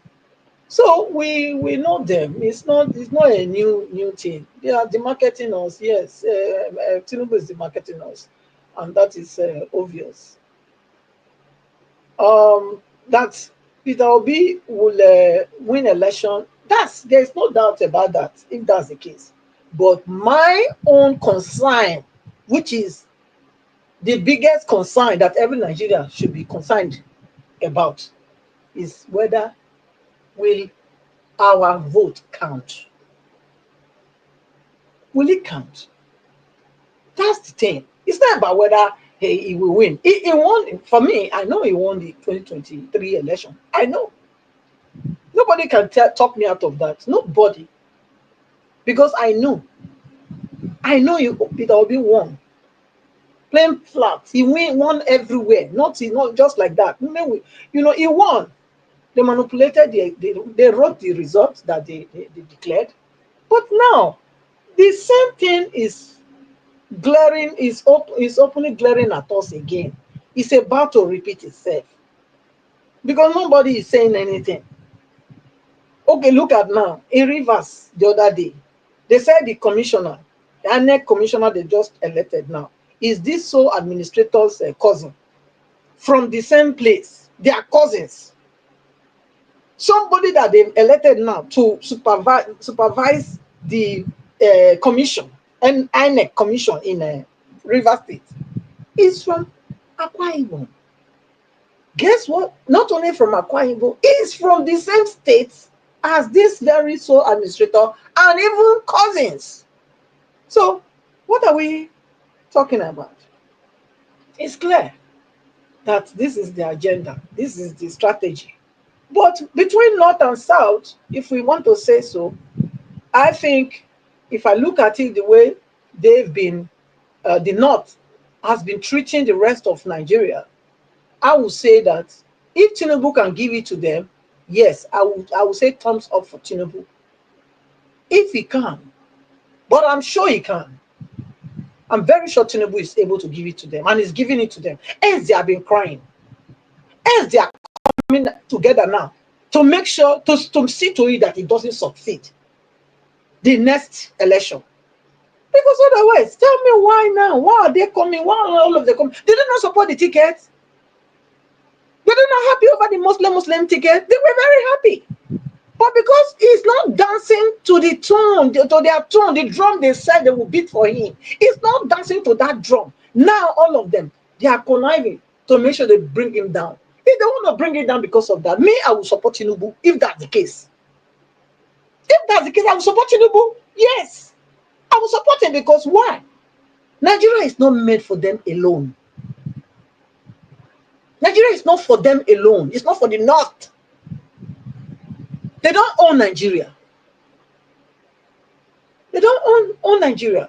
As long as they are making it a birthright that they must be at the ends of power. Otherwise, the whole place will burn down. Let the place burn. If so, me, I will support Tinubu. Yes. Yes, I will support Tinubu. Because who is a fool here? Who is a fool? So, let's look at the whole thing, the way it's going. Because the line has been drawn, as far as I'm concerned. Because it's like they are conniving, the North is coming together to make sure he doesn't succeed because they have an agenda to pursue. And Tinubu is frustrating their agenda. He's frustrating their agenda. The people they are buying people in the North. Yes, sorry to say, they are our people. I know. There's no doubt that they are Nigerians. But that is just to destabilize his government. They are doing it more. So for me, it's a game of saying, okay, we don't want you. We want to make sure we'll make the whole place inhabitable. We'll make the whole place toxic. We'll make your government toxic. Commander Patricia, you said they are doing all that to destabilize the government of Tinubu, right? Yes. But you are saying the same thing everybody said. That's political. No. Listen, but look, the people. I'm not talking about the killing now. I'm talking about the North elders that are coming out to speak. Okay. Yeah, that's the people I'm talking about. The killing has been there before. It has been there. Tinubu did not start it. Okay, he didn't start it. Thank you. Thank you, Madam Patricia. Thank you. Hello, yeah, good evening to you, sir. Please talk to us. Thank you. Hello, how are you doing? I'm fine, sir. Thank you very much, sir. Talk to us. This is Captain You need to speak louder. Your voice is a bit low. Oh, really? Let me put it on that. We can't hear. Can you hear me properly? Okay, you are better now. Go ahead, sir. Thank you, sir. Okay, thank you very much, Niger Watch family. Sorry, it's early in the morning in Japan. I just decided to call in. Okay, sir. Thank you. It's been a long way. We've been trying to get these things right, but the situation of the country is appalling. The issue, what I see with Nigerian politics is starting from the family cycles. Yeah. The citizens themselves they don't have integrity. They are full of lies. lies, they can be bought over, they can do anything for money. A few weeks ago, we talked a little bit, and I told you about a few issues about my family. But that being said, what you showcased yesterday was very, very impressive.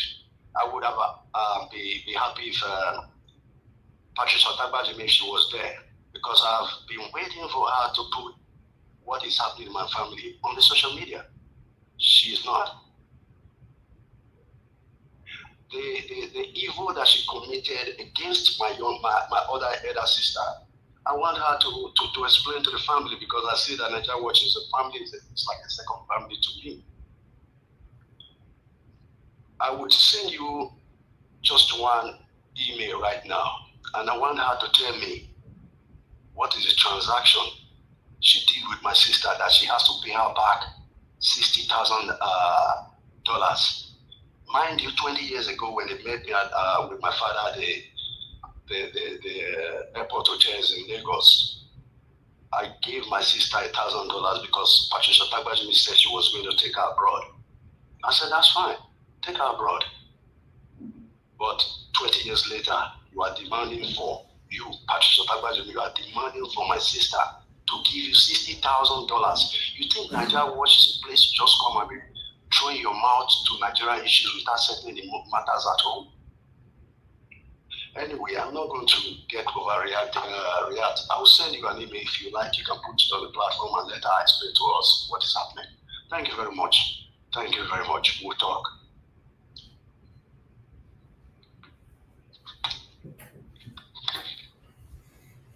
All right. That was a wonderful submission from Mr. Robusa. Thank you very much, sir. God bless you. Thank you. Okay, Black Panther, please talk to us, my brother. Good evening to you. 8 minutes.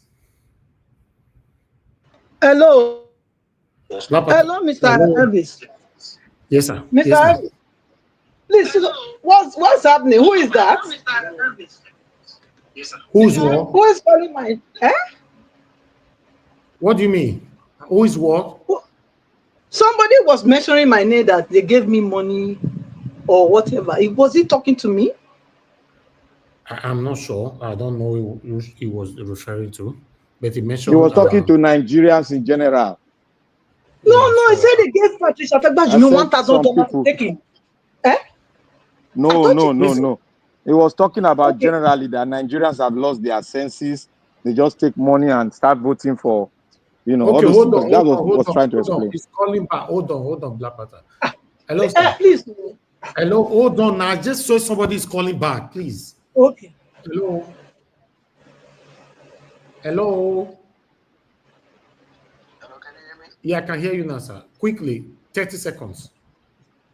Okay, thank you. Were you mentioning Mother Patricia's name? Mother Patricia Otagbajimi is my elder sister. Oh. I am Captain Orobosa Otagbajimi. I'm in Japan. Oh. We spoke a few days ago. I spoke with you, my other younger sister, and we discussed a little bit about our family issues.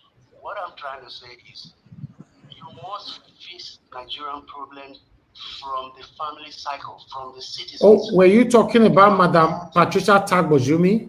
Because one of my elder sisters complained to me that but this is a family topic. Can this be discussed privately? Yes, it can be discussed privately. If you remember, I talked with you about a few days, maybe like a week or 10 days ago. Okay, but why are you bringing this to the public? That's what I want to know. Because it relates to what is happening in Nigeria, because Nigeria is getting bad because of citizens. Do you want to talk to her so that she can respond to you? Yes, I'm talking to her. I said okay, hold on. She want to respond to you. Mother Patricia, is this your elder brother? Mr. Elvis.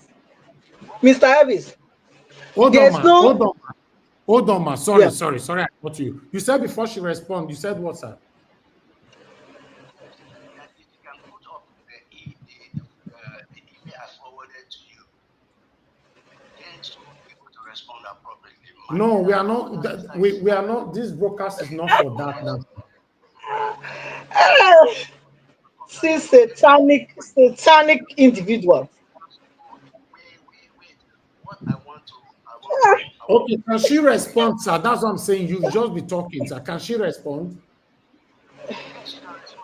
Okay.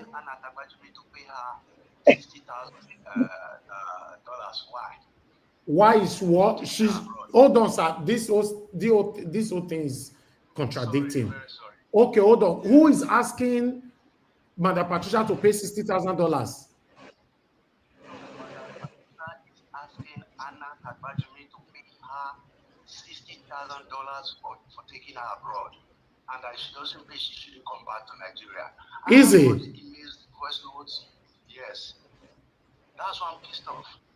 Who is Anambra Tagbajumi? Is that your sister as well? Yes. And Madam Patricia, hold on, sir, please. Madam Patricia allegedly brought her to Europe, right? Yes. And she asked her to pay $60,000. Yes. Do you have proof for this? I just Now. Yes. Oh, okay. Okay, hold on. Let Madam Patricia respond to this. Madam Patricia, do you know who is talking? Are you there? Can you hear me? Yes, loud and clear. Okay. Yeah, you see, you know who is talking, right? As he introduced himself, yes, I know him. Okay, okay. It's my junior brother. Yes, it's my junior brother. We are all just listen. We are of the same father, not the same mother.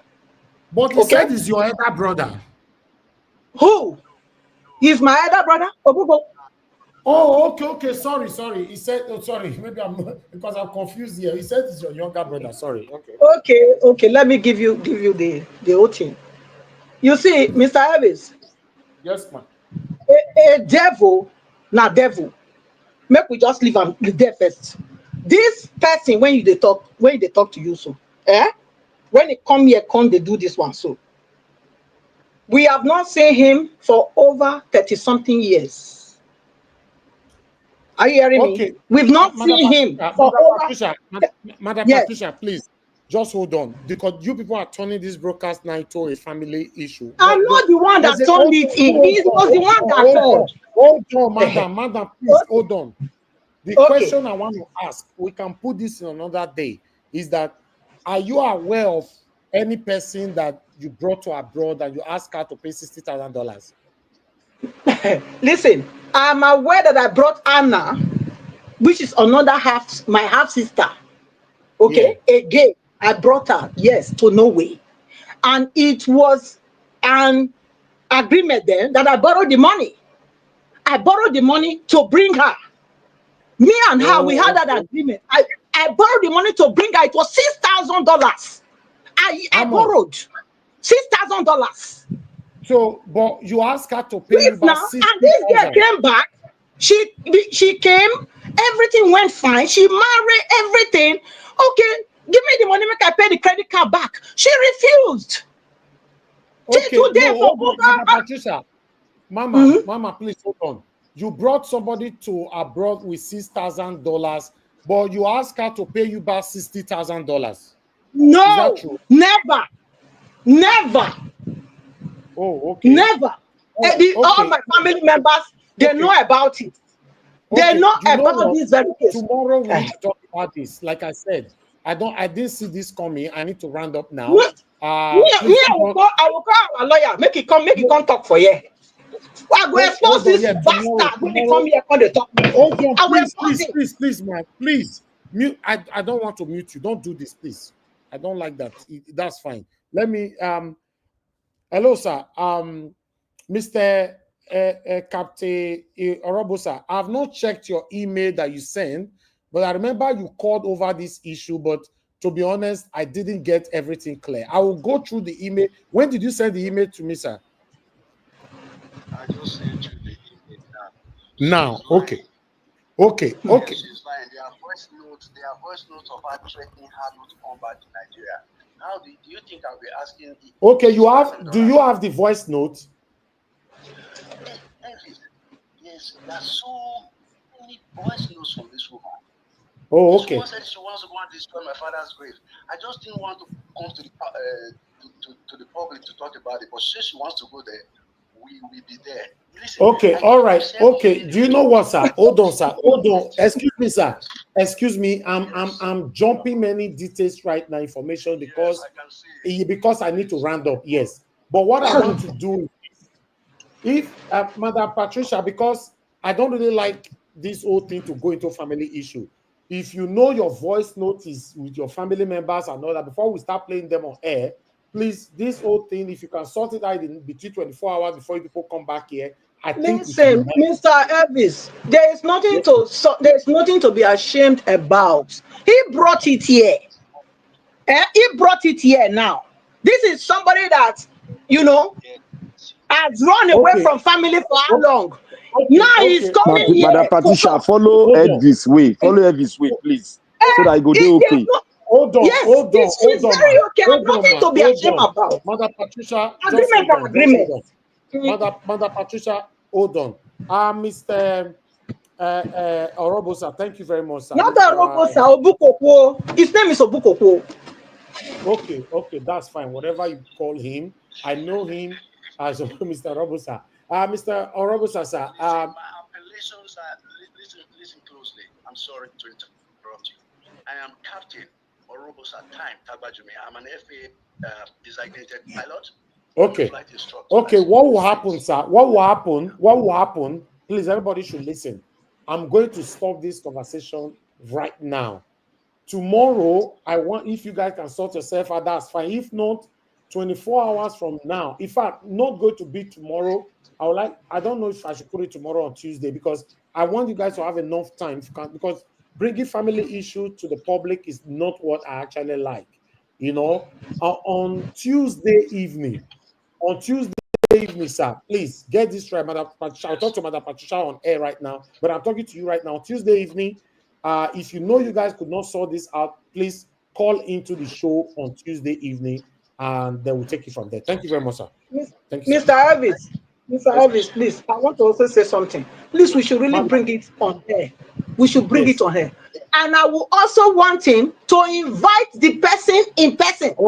That is coming here to talk about. And also, Madam Patricia, please hold on. This topic that I'm going to close it, and I want us to finish with what we already have here. You can come here to tarnish my sir, madam, what will happen now is this is a family thing. He accused you of bringing somebody, your younger one or so, to abroad, and you asked her to pay $60,000, and you said you brought her to abroad, you borrowed $6,000, and you did not ask her to pay $60,000, and he responded by saying you have all your audios and all that, and you threatened her never to enter Nigeria again, and all that, blah, blah, blah. Now, my concern now is this. If you know these people have your audio, I will beg you, man. You guys saw this thing out with yourself between now to Tuesday, because they have brought it on air now. You know, he said he sent me some email now, which I have not looked at. I don't know what was there. Please, I will beg you. Let's just leave this whole thing right now. Please. No, Mr. Elvis. Yeah, they tell you, say, make it. I don't tell you. Madam Patricia, hold on. Madam Patricia, hold on. Madam Patricia, hold on. You are high now. Calm down. Just calm down, please. No, me, I want the thing to be exposed. Madam Patricia, hold on. Madam Patricia, hold on. I will end this show now, and not now. Before not now. Called it to the show, everybody I already know. I said I want to end the Mr. show. Elvis, don't misunderstand me. I say I know that you said Tuesday. But me, I'm telling you that I want him to bring all his evidence where I said Anna should pay me 60,000. Listen, 60,000. I told you it's 6,000 that I used to bring her, and we agreed that she will pay that 6,000 back, so I can pay the credit card. Madam Patricia, let me ask you a question. Do you have any audio that indicated that have your voice where you were asking for 60,000 euro? No. Okay, fine. That's it. I don't 60,000 waiting for Mama. My I get the money. I borrow the money. Okay, that's fine. Okay, thank you. All right. Mr. Elvis, please just give me 10-20 seconds. Please. Why quickly? Please, that's the reason why I come into the show. I'm listening. I'm busy on the side. I'm listening to the contribution, excellent contribution. Go ahead, sir. On the political matter. But on this one, Mr. Elvis, please, my advice, don't allow this thing on Niger Watch. Bury it now. This will bring it will tarnish this. It will allow people to be bringing family issues on Niger Watch. I tell you up front, right now, you have no reputation.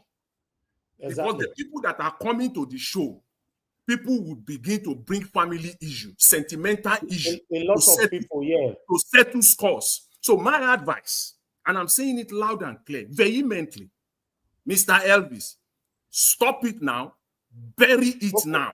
That's all I will say. Thank you. All right, thank you, sir. Thank you very much, Mr. Jonathan. God bless you, sir. Thank you. All right, Black Panther, please talk to us. Good evening to you. Hey, thank you, Niger Watch. That's why this don't want to scatter our memory. We pray this doesn't come up again in Jesus' mighty name.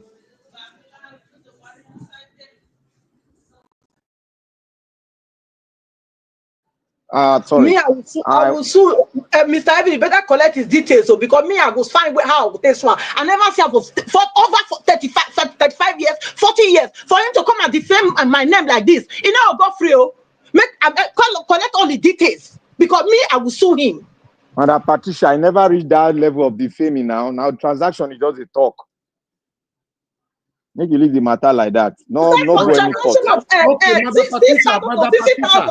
That will not be defaming. Madam Patricia, you are messing up this show right now. We just said let's forget about this whole thing.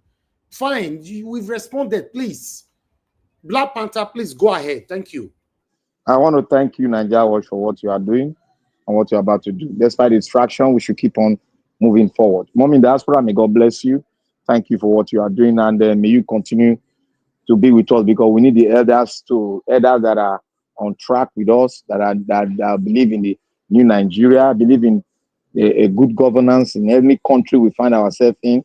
I pray that God continue to give you the wisdom to do everything for us. I want to say something here. You see, the Nigerian country now, the way it is now,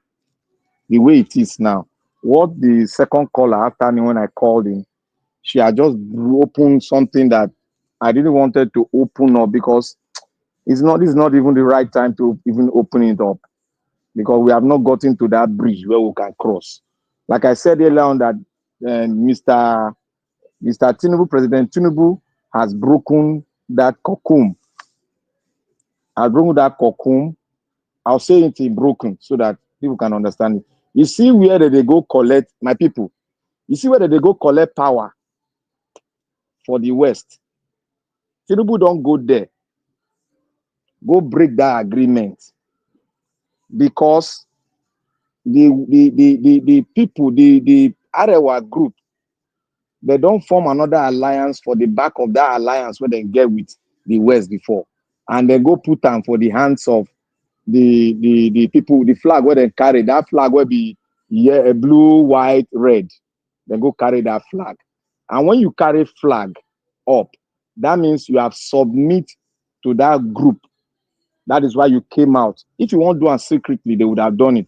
But Tinubu don't get that. Tinubu went ahead, because he don't get that info. He went ahead to break that agreement. And they don't see Tinubu as somebody where they will feel trust. Because our people, the former colonial master don't see, say, if you bring it, how to get there, do the information, and that information, they now fiscally actualize that information where you bring, they will now look at you as somebody that they can form alliance with. That is what is happening. Now, how do Tinubu want to make it work? I talk and hear say, if Tinubu they do all this thing, it won't make we for South. It won't catch us mugu. May we for South look am in one way, we say we go to follow am. Say, oh, the North no good, the North no good. The whole country no good, not the only North no good. The entire country no good. Because all of us don't fall for one, they don't spoil our mindset. We don't follow tribal, we don't follow nepotism go. Until we don't play that card, and that card not work now. The only card where go work, he go not say the North they won't take power for your hand. When we say our turn, he won't turn onto our turn. But remember saying say 9 ton. Remember saying say 9 ton. He won't turn onto our turn. Not be our turn. Now the people, they say they won't change the status quo of our country. That is what we want. We don't want to do turn by turn. Turn by turn, we have been doing, we don't do 690, no airports. So we want to turn the country to a country where we say everybody, you and I, will get the right. An average man, small picking where they born for poor home, get the right to go to power and become something and rule the country the way they see for Dubai, the way they see for US and everything. We want our country to be like that. But Tinubu, they play the card. And I talk and here say, the thing where Tinubu they play, so some of us go form alliance with Tinubu. You see, Madam Patricia, now they look out from the part of if Tinubu na south, if the other one are not, if not one do this. You see, say we don't fall for that trap. She don't fall for that trap now. The thing not be that one we they fight for. We they fight for say make the person last man for Nigeria, make if he benefit from everything we have in Nigeria, make if he goes school from primary school to secondary school, make government fee sponsor or it take loan the way they do for Western country. But they don't want to do it like that. They don't sell our mineral resources to the people where they collect loan for. If you also ask yourself, why be say Buhari all the time where he govern, he borrow money from the year 1 to year 8. Now Tinubu they borrow money from year 1 now, reach year 2. If they borrow money to do budget, una not ask the collateral where they put down. Because that one, if you want to go bank, go borrow money, should be they will put collateral down. Which collateral Tinubu they put down to collect 2 billion, 3 billion, 4 billion, etc. and etc. Where they see collateral. Now our mineral resources, so where they Niger data. Now our mineral resources where they for north. Now they take a lot of these mineral resources. That is why he puts him brother there. Where sit down there, that one they talk. That one they do underground, they siphon money. They are all of them are they corrupt. The only way to break this thing now if we look, I know the campaign. Now if we bring somebody where get Nigeria for mind, so that we go fit change that constitution, so that it go become we. Now we write them. If they no one could write our constitution the way we want to rule ourselves, the system we want, the better best for what to stop the buying for north and south. Let us break the country so that we'll go peacefully. And also, I want to remind you people, you remember when Tinubu the campaign, one lady asked Tinubu, how you would take solve the situation of the security for North. Tinubu tell her for London, and I go remember, he say, he no fit enter that area because he had not there. Because the thing there for the people where they for North. That is why this thing now political. Because anything you do to take fix the entire people for a community, it's political. There's no other name you can call it. It's political. Even if they buy these people for this side. Now all of them are political. Because even your mineral resources, they politicize them. Say now only one group of people now go get them. It is all political. So my people, the way we see them now, their grandpapa for Iran, where they give them money, when they take do all the jihadists, they settle the case. America don't they settle the case. Now, the people where their grandpapa born, where they give money through, where they take give them, where they run, go Dubai and some other countries. The names they for Tinubu one. If Tinubu na person maybe say, you know, say na brother, I'm gonna tell him make you release that name. If you go feel release them, you know go feel release them. Because the name where go release, it go link different area. It go even link their papa for UK. It go link them too. So everybody na criminal for their circle. So don't let one criminal, because the one criminal high pass one. You can't tell you say, okay, let me round up with 1 minute. One criminal where he talk now be former governor for North, going to tell you say coalition, this, that, now lie. He's being political. Anything if he get there, he go thief the money. So my people, if they no one could get our constitution the way we want them to rule them, let us go. Let them divide the country to 2. Because now the possibility now 2. We not go fit break scatter. If we break scatter, it not go make sense. More do 1, 2. South go day, North go day. The way they do it for Sudan. Let us do it like that, so that we go day very, we go day at least we go reach 90 million. The other side go reach 90 million, so that we'll be a strong nation. And with population, you know, say with population, you feel talk for outside the world. So my people, Moku think and well, this election they come, so it not be like before. If this election go be the one we go decide whether we go still stay or we not go stay, because they ready to read the election, to write time the way they write time during Shagari time. They won't write time again. So my people, Moku decide. Thank you. All right, thank you very much, Black Panther. Thanks for that submission. I would like us to move on. Let me hear from Mr. Odua. Mr. Odua, it's good to have you on the show. Please talk to us. You have 8 minutes. Good evening, Mr. Najawash. Good evening, everyone in the panel. Good evening, Mommy Dasbora. Thank you. God bless you, Mom. Good evening, commenters, listeners, and viewers, and the passerby. God bless every one of us. Well, according to Peter Obi and others, that the Tinubu regime is the worst regime in Nigeria. Well, the other day I said that the Edo said, Noki Kiriari said, meaning the person who become worst, who later of the cesspool or worst may become worster. So that is what we are seeing now. If Tinubu left, finish tenure today, if a good person, a choice of Nigeria did not enter there, that one will even be worse than Tinubu, because the people that the country was formed in criminality. So, and power was given to criminal people, because those who they empowered, the criminal people empowered that make it a country, they are all criminals. Because you will not tell me that a worst person in your country is what they used to become a DSP or police inspector general or whatever. That is what they used to become Navy. That is what they used to become the Air Force and whatsoever. So where will you expect a good country? Because the worst people is what they use to become your king, your ruler. It will never be good. So that is why even the devil crazes we have today, it is for the worst people. It is not for the good ones. Because according to what we heard, that the good ones said they fought the fight. After fighting the fight, they left the positions. So they allowed the bad one to carry it up. So, well, that is how we call they now call that we have the democracy today. And they say Tinubu is a Democrat.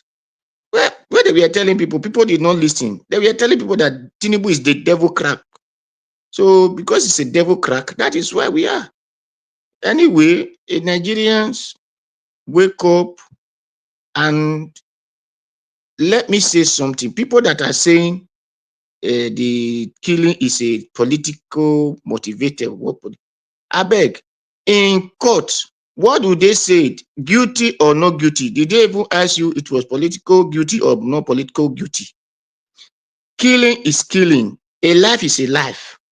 Who take a life has to be go for it. That is what law says. The law did not say it is political that take the life, because there is nothing like politics that take life. It is human that take another human life. When you a vehicle jam person, do they say it is accidentally jam or it is a jam? So let us begin to put things the way it is and go and settle with your people. It is because people are foolish. Then we now say it's political. Yes, you find person that take another person's life. You go after the person, because whether politics or not politics, it is not it's right to take another person's life. Not to talk of a terrorist is invading the country and people are calling it political motivated. Even if it is a Nigeria soldier, if Nigeria president is Nigeria whatever chief or whatever king or whatever that make all these things happen, they are all terrorists. So we count them as terrorists. There's nothing like political motivated. Anybody who said evil is counted as evil. That is why they said that if the thief did not find her boys what he stole, he will never steal again. So Nigerians, this whatever terrorists, you call them herdsmen, they are terrorists. You call them Boko Haram, they are all terrorists. Whether you call them Bati, they are all terrorists. As far as you take arms and begin to threaten people, okay, if it is political motivated, those people that money they were counting that day, that those kidnappers were counting, they filmed themselves. What is that called? Political money? Or those kidnapping that they are doing on the road, is it political kidnapping? So let us call a spade a spade. Let us give him the right name and let the government face it the way it's supposed. The real truth is the reason that your soldier or whatever are not going after them, it is because it is their boys. It is not the soldier boys. I watched one video, a boy that were kidnapped. How he said that when we're coming from Abuja, how they passed 2 soldier checking points. The next checking point was with Nigeria soldier uniform, but they were all terrorists who now kidnapped them and took them to the bush. If they just pass soldier checking point, not up to 3 miles, according to him, or 3 minutes, then they find this other group. So let us call it the way it is. And even if you watch all these Nigerian boys that is confessing now, this Nigerian soldier that is talking now, they said there was a terrorist kidnap people. Then they unalive one policeman. Did you know that the terrorists take the gun of that policeman to soldier and go and submit it to soldier? How come with a terrorist they delete a policeman, then the gun of that policeman was submitted to soldier by terrorists, and nobody arrest them? So let people not begin to say political. That is why I'm asking them, what do they call the Babangida, whatever they call him, who's supposed to be a journalist that is always lying here and there. When those states happen, why do they not say it's political? Why were they saying go after the people, go after this one, go after that one? Why were they showing it in television every day, every morning, every afternoon? And people, a whole village is out of a place in Benue. These people are not talking on the Babangida did not come out and begin to analyze on it and talk of it that they should go after the people. The person will tell me is political motivated. If political motivated, arrest all the politics that motivate it. They are all terrorists. Arrest all of them and sentence them. That's all. So it's worst regime for now, because this is what we have now. But if we still have this INEC and evil group of people who we want to hijack, and in Nigeria will fold their hands, we will have worse than this. So it is our duty, as we said, if we vote, it is our duty to come out for protest. If the tear gas, let us have catapult to return that tear gas back to them. Because the reason that our people are afraid, we are not giving them the rightful orientation. Now, the Bible says, brought up a child the way we go, when he grow, he will not depart from it. The way my father trained me. 1 minute left, sir. Okay, the way my father trained me, make me not to be afraid of anything. And if I will go to train my children, they will not be afraid of something. Because tell them the truth, tell them the right thing at the right time. Let them know, stand against fear when right from their early time. Not to pet them into the war. And later you begin to say, no, put them in actions. Let them know anything can happen anytime and any day so that they can be able to stand against it. Thank you, Mr. Najawash. Brought up the way we go. Thank you very much. All right. Thank you very much, Mr. Oduwa. God bless you, sir. Mr. Jonathan, it's good to have you on the show. Anybody that will join in after Mr. Jonathan, you're only going to have 1 minute to give your submission, because this should be our last closure right now. Mr. Jonathan, please talk to us. You have 8 minutes. Good evening to you, sir. Thank you, Mr. Elvis. I really appreciate it. Thanks for the opportunity once again. I greet you. God bless you greatly. And my fellow panelists, I greet you all. Happy weekend. God bless you all. I'm on the diaspora as well. God bless you greatly, man. Welcome. I know the commenters, I know the callers. God bless you all greatly. Happy weekend. I greet everyone. Welcome. My brother said, I wasn't, as I said earlier, I was on and off the broadcast. So, and when I'm on the broadcast, I always like to be focused. But if I don't have the time to do that, I always step aside.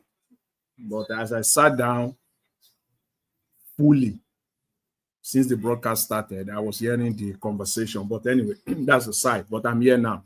See, Mr. Black Panther says something very profound, which is a fact that all of us must agree to without hesitation.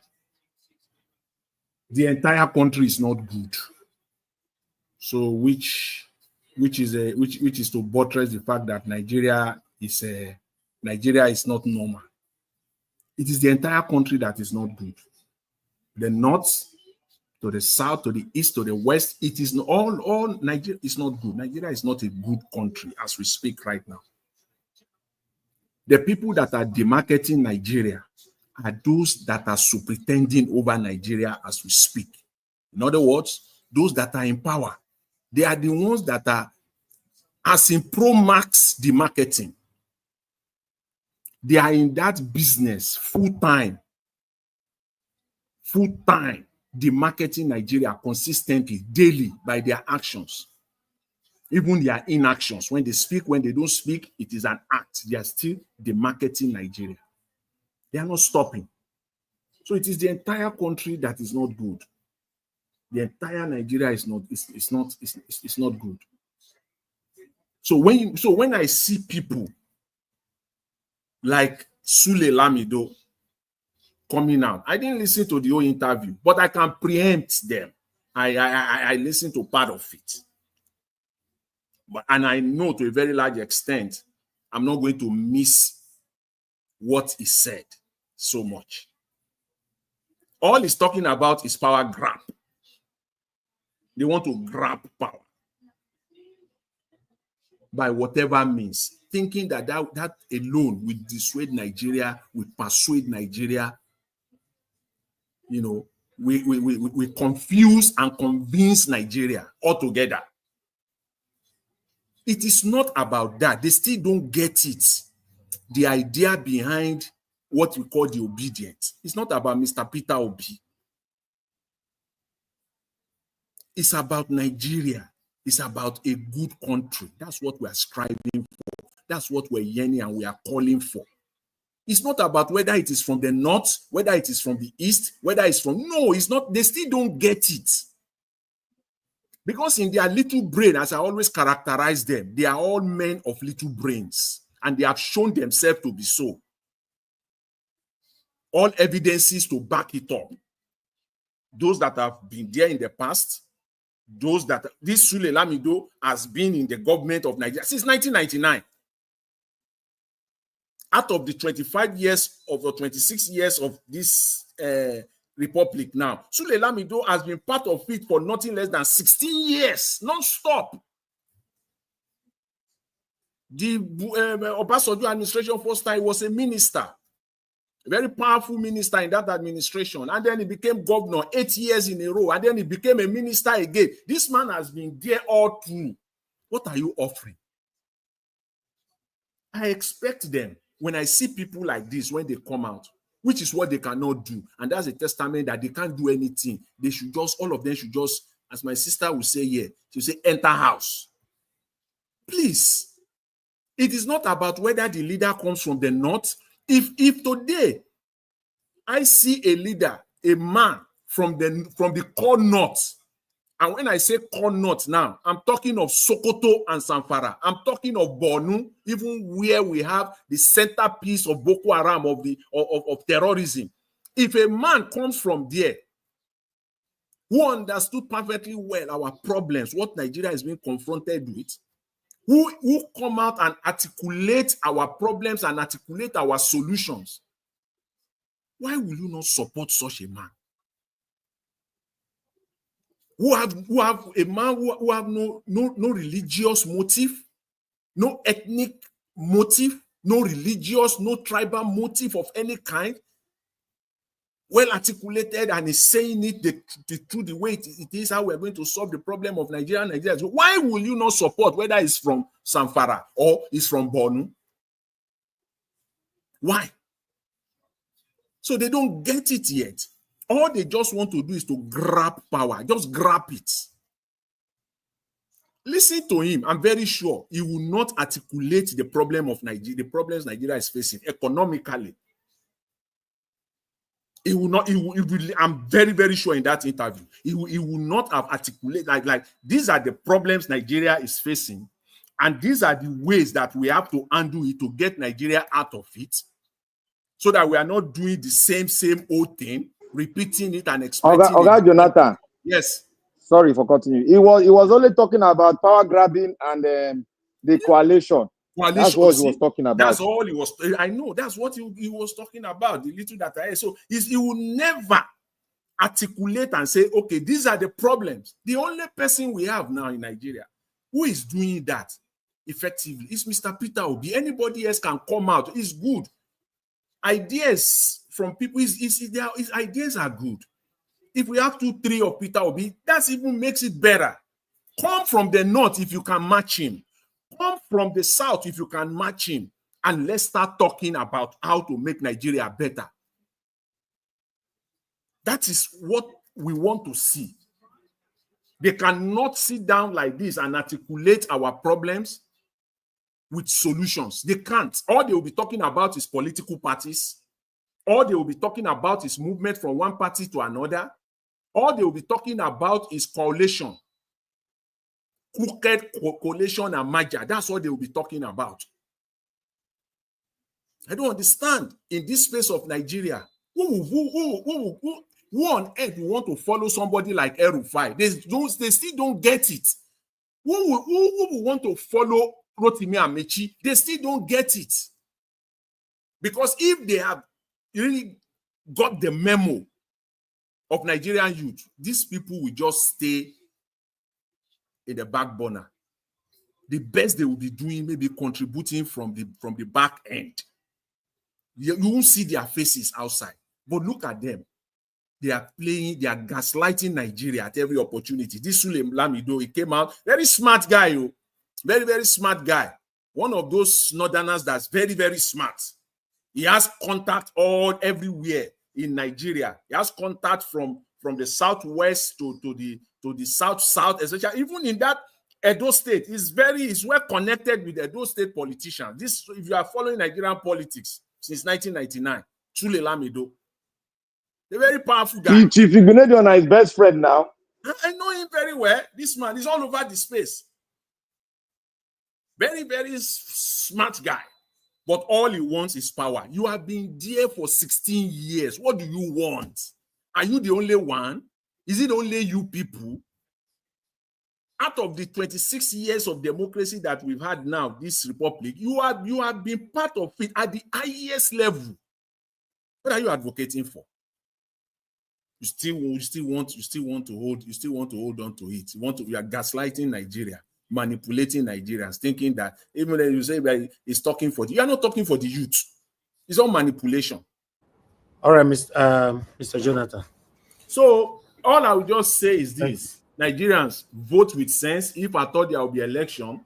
But they ever reach election in the same way people vote with sense. You don't still join that they talk about election. What you see, Mr. Elvis, is education. We are educating Nigerians, sensitizing them. So if they force you to vote, and it is your duty to vote, it is also your duty to defend your vote. It's all about sensitization going forward. Thank you. And if you permit me, just 10 seconds. I heard Mr. Black Panther.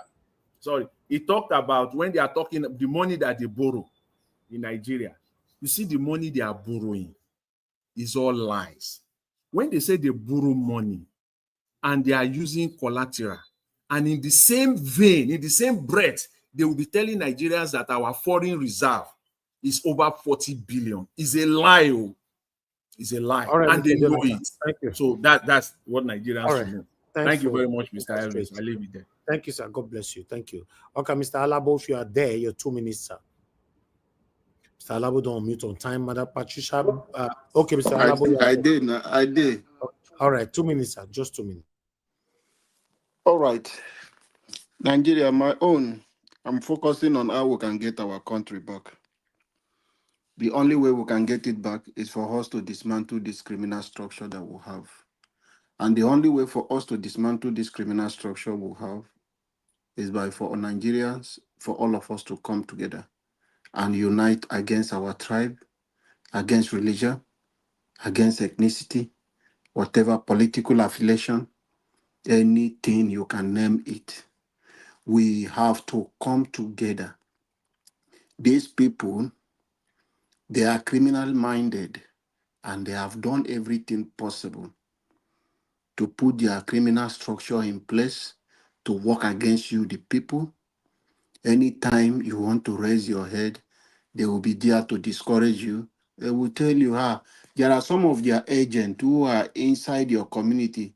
If you people said you are going for protest, the first thing they will tell you, don't try it. You want them to shoot you. You want to go and die for Nigeria. They are special agents working for this criminal element. Don't be surprised. This thing I'm telling you is a fact. I'm not just saying it, or I'm not just propagating or saying something just to sweet people.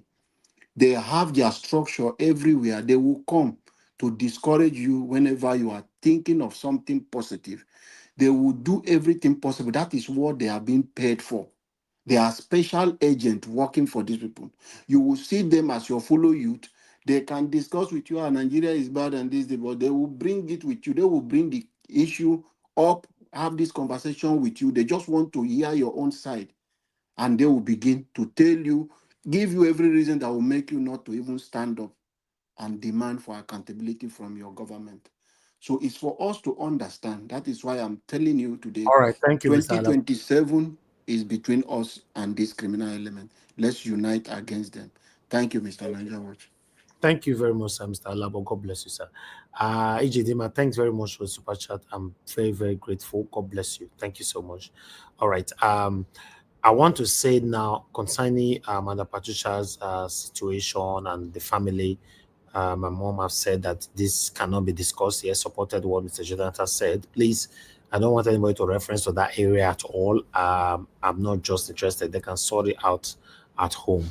All right. I'll see if Mother Patricia is still there with us. Mother Patricia, if you are there, please, your final 2 minutes, man. Thank you. Mr. Elvis, I'm here. Okay, So, 2 minutes.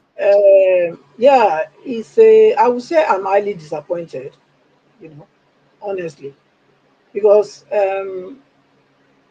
I thank God that I was not so distracted that I didn't hear him. Because sometimes I could have been distracted because I was doing other things at the background, when I was overhearing somebody talking about me in that manner. And it's like you weren't listening to him, and I know that you do a lot of things on the background, so I won't blame you, but I'm disappointed about that because he could have just gone Mother like that. Patricia, yes, you are right. I was not actually there. I ran away from there so quickly, so maybe that's why. Thank you. Yeah. Quiet. But really and really, it's good you are taking the decision. With your mom has told you, and even Mr. Jonathan said it. But I would have wanted to continue since it has been allowed. Because you see, we need to clear the air. Because he's come here to make an allegation, to defame me, to bring me as a bad person, to the whole world. So, but it would be good if we can address it because we accommodated him. We supposed to stop immediately. We didn't. We let him hear all what he want to hear, and now I have to now stay, and I don't even know where to reach him. He's not reachable. We don't even know him in the family. He's coming to fight a fight that he doesn't even know where the thing started. So for him to come and he wasn't stopped, I'm very disappointed. Honestly, he's supposed to be stopped immediately when he was going about ranting his mouth in that regard, because this is not the platform for that. We are dealing about political issues here. I've not ever heard his voice in this place before. It's only the first time, and here he comes to gaslight me for what he know nothing about and for what I didn't say. Yes, truly and truly, I helped her, and it was the agreement that it's 6,000 that I borrowed to help you. You will give me my money back. She said yes. Now, Batina do. So now, as it is saying, Batina say I do, I will still talk him again. May she not call Nigeria. I will talk her here. If she call Nigeria, because I cannot go to where she is to go and meet her to give my money. That money I still need her. Make you the hear me go tell Anna, make she bring my money. Oh, if she not bring my money, make she not call Nigeria, because if you call Nigeria, I'll collect my money from her. Now try to tell you. Since you bring her come here, I go still send you again, go meet her. Since you think so, you go take make peace. So I will leave her there, Mr. Elvis. I'm not going to talk again. Thank you.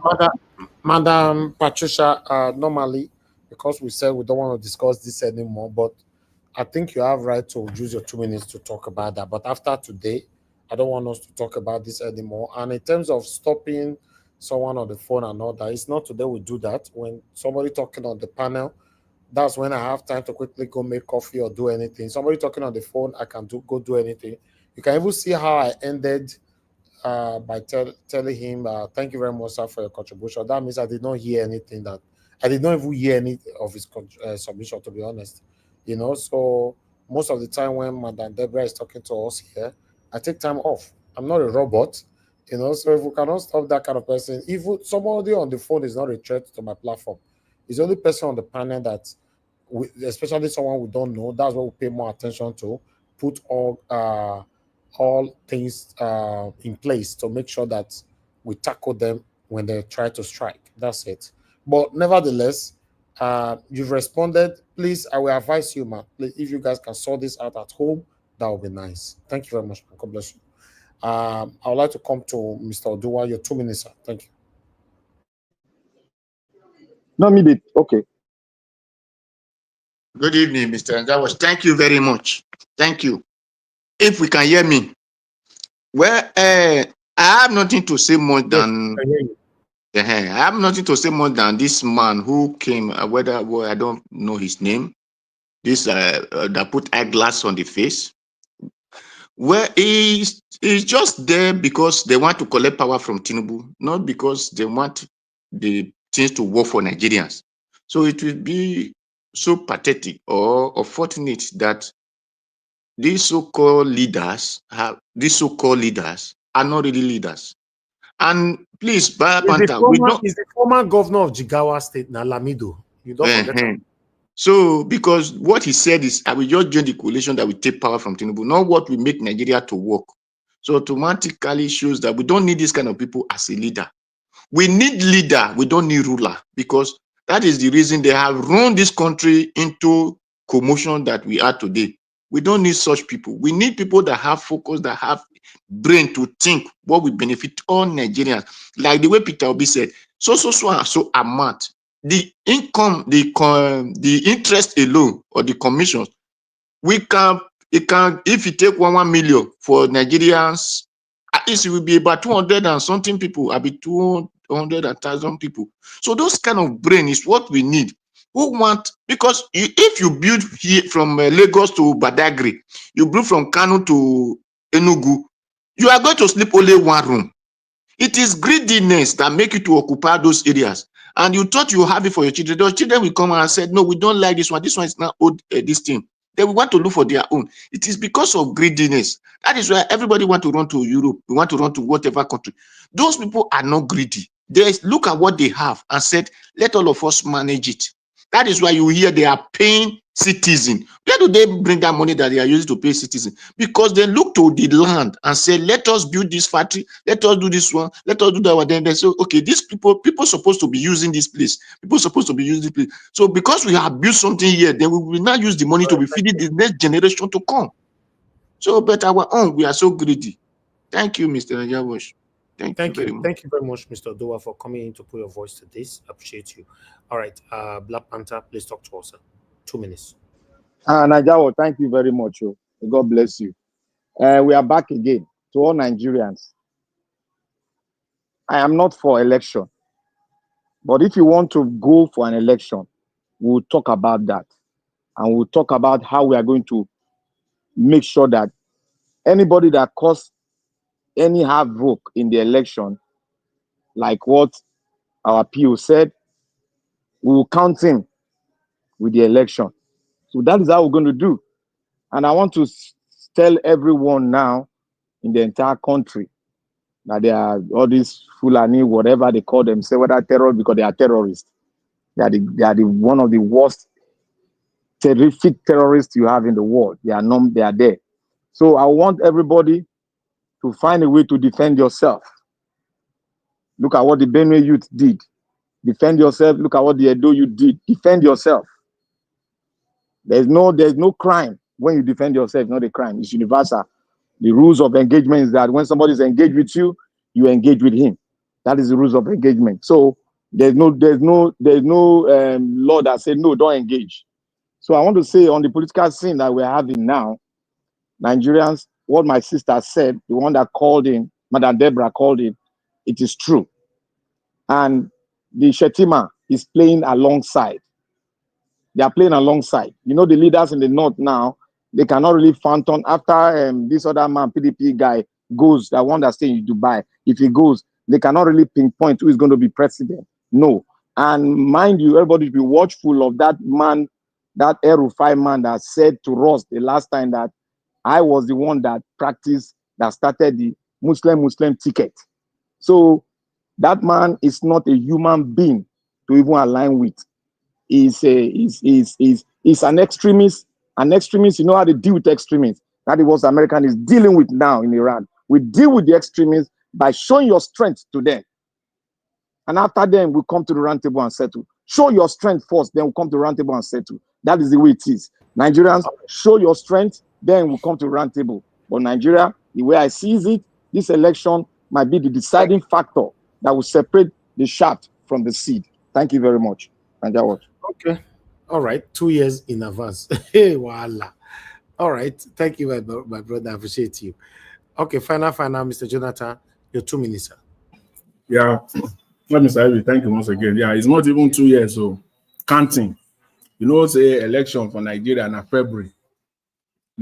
So if we count properly now, but at least almost 2 years, you know. Yeah, it's about 20 months now. 20 months, yes. Yeah. To go for this election, you know, if there will be any at all in Nigeria.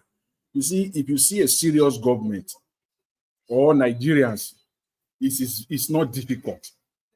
It's not a rocket science. If you want to know that this government is serious, Mr. Peter Obi, in that interview or the statement made just recently, you know, projected here today, again, he was talking about the cost of governance. You see that one alone. Leave every other thing to reduce the cost of governance. We go a long way in showing that this government is for the good of Nigeria. Just cut the cost of governance alone. Because what that message was sent is that it is not about you. It is about Nigeria and Nigerians. Cut the cost of governance to a point where it will affect you yourself personally, and it will be clear to all Nigerians to see. And then we'll begin to know those that are for Nigerians and those that are for their pockets. And it's not difficult to do. It is not difficult to do. And as I've said it, that the president of Nigeria is not the most powerful man in Nigeria. He is not. The last time I checked, the Nigerian constitution still stated clearly that if the National Assembly make a law, an act of parliament, that is the law of the land, and they submit it to the president, and after 60 days, the president refused to sign it, the National Assembly will bring it back, they will vote on it again, and it becomes law. So who has the most power in this case? It's not the president. That's what the Constitution, as crooked as that Constitution is, it still leave that. It still leave that room. But thank you, Oga Jonathan. Clap for you, sir. They are not doing it. The power is in their hands. It's not in the hands of. It's not. You can make a law today. You can make the law today. Give it to him. If you like, sign it. If you like, don't assent to it. It's your problem. After 60 days, we'll bring it back and we'll vote again, and it will become the law of the land. Let's now break it, whether you not go to jail. So all we need for the government to do, not even the whole power is not even in the hands of the president. It's not the most powerful. The National Assembly is not the most powerful. The judiciary is not the most powerful. Even as crooked as that constitution is, as I said. All right, Mr. Jonathan, thank you. Chapter close. Now all right. Do well. So we leave it there, Mr. Tomorrow we'll continue again. Now don't drag me to go 3 hours to this. Mr. Jonathan, the power belongs to the people. Thank you. Yes. Thank you. Just so, Mr. Jonathan, you know, your submission. Elvis, I don't tell you, say, when you bring topic, they expect the unexpected. You are lucky today that if there's no food, they don't go on holiday. Me myself, before I bring this topic, I don't already know, say, it go be as it get. I mean, when you bring another couples topic, I know say politics, especially Mr. Jonathan, he go come out for wait. You're lucky today, say they're not coming, they don't go chop meat somewhere. If it's the same food, you know, they don't let you go. For you. No, I not see him. You send me video. the video check everywhere internet. Oh, this video they fly. This say you go even showcase them Which for video? your. If you check your WhatsApp, that video, No, that pastor. yeah, I can't play video anymore today. Just say it. What video is that? The pastor where pieces Akpabio did there during the burial of E.K. Clark. I never see him more. I Oh never man, hear the man talk. If you use them, just close safe. But if you play that video, not be today. Not be today. I can't download anything. Nah, I be in I Anglican don't download pastor. them. I don't download them. Send for you. I know send them Anglican like you pastor. think we go down. Now Anglican bishop, you don't watch that video, Ogadua. All of them Yes, they I squeeze see, face. and I don't watch All of them they Anglican. squeeze face. Good luck, Jonathan. They there. Secretary to the federal government. They there. Akpabio they. All the about how many governors, like 10 governors. They there. All of them put their face down. Then they squeeze face like this. This our sister from Anambra. Her page now for watching. No be small. The man faces so pieces them rich guy. If he had the thing, even themselves fear enter their body. He said some of them they not go even get the burial where this man get like this. Say some of them if he be in a plane crash then go die. Say now God sent and make him talk to them. And then he say if they die for plane crash, For say their body. presence. For their present, say if they die, say who will see their body to bury. That they should even pray that some of them should have opportunity to people to gather for them. That a good name is better than riches. Say then they lie, say Is they lie, this say the video you our sent? Niger data oil. Our Is it the Niger video you data sent oil on every a time they file? send at 2 million. Hello. Is it the video you sent on a file? Yes, okay, yes. Okay, I'll play it tomorrow. It's long now. It's 18 minutes video. No. I'll play it tomorrow. Promise. Sorry. You want me to now? It's long. Na good message for Nigerians. So you go hear the thing. All right. Hi. Una don't come again. Madam practitioner, go and sleep, man. Don't reach the time where mama take the sleep. See, I don't know why mama go put it for this one. Yesterday we'll give you bonus now. Yesterday we'll give you bonus. No. Hi. Now, Madam Patricia, you don't want that go make me play this thing now. I will use that one compensate Madam Patricia. Calm her down. All right. Oh yeah, let's take it. I will deliver what the Lord had put in my heart to deliver to Nigeria as we are gathered to bury Pa Ike Clegg,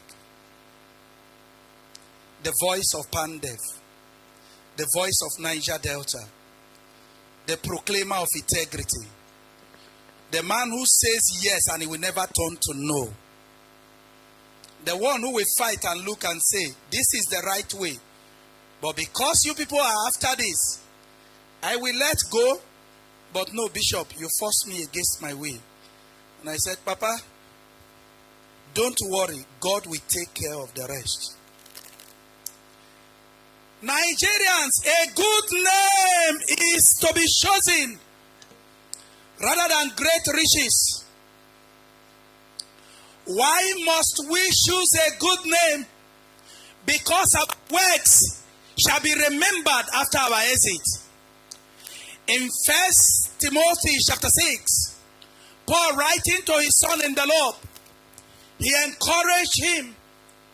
1 Timothy chapter 6, from verse 7, Paul started speaking in clear terms to a son who will succeed him. And he said, my son, remember this, if there is no other thing, you need to know. Let me come from verse 6. Now, godliness with contentment is great gain. For we brought nothing into this world. And it is certain we can carry nothing out. The best, the word we give Papa Clegg is this gathering. This, 6 feet. I'm sure his building at Asokoro is now empty. The children will go there to sleep. But Papa will no longer be there.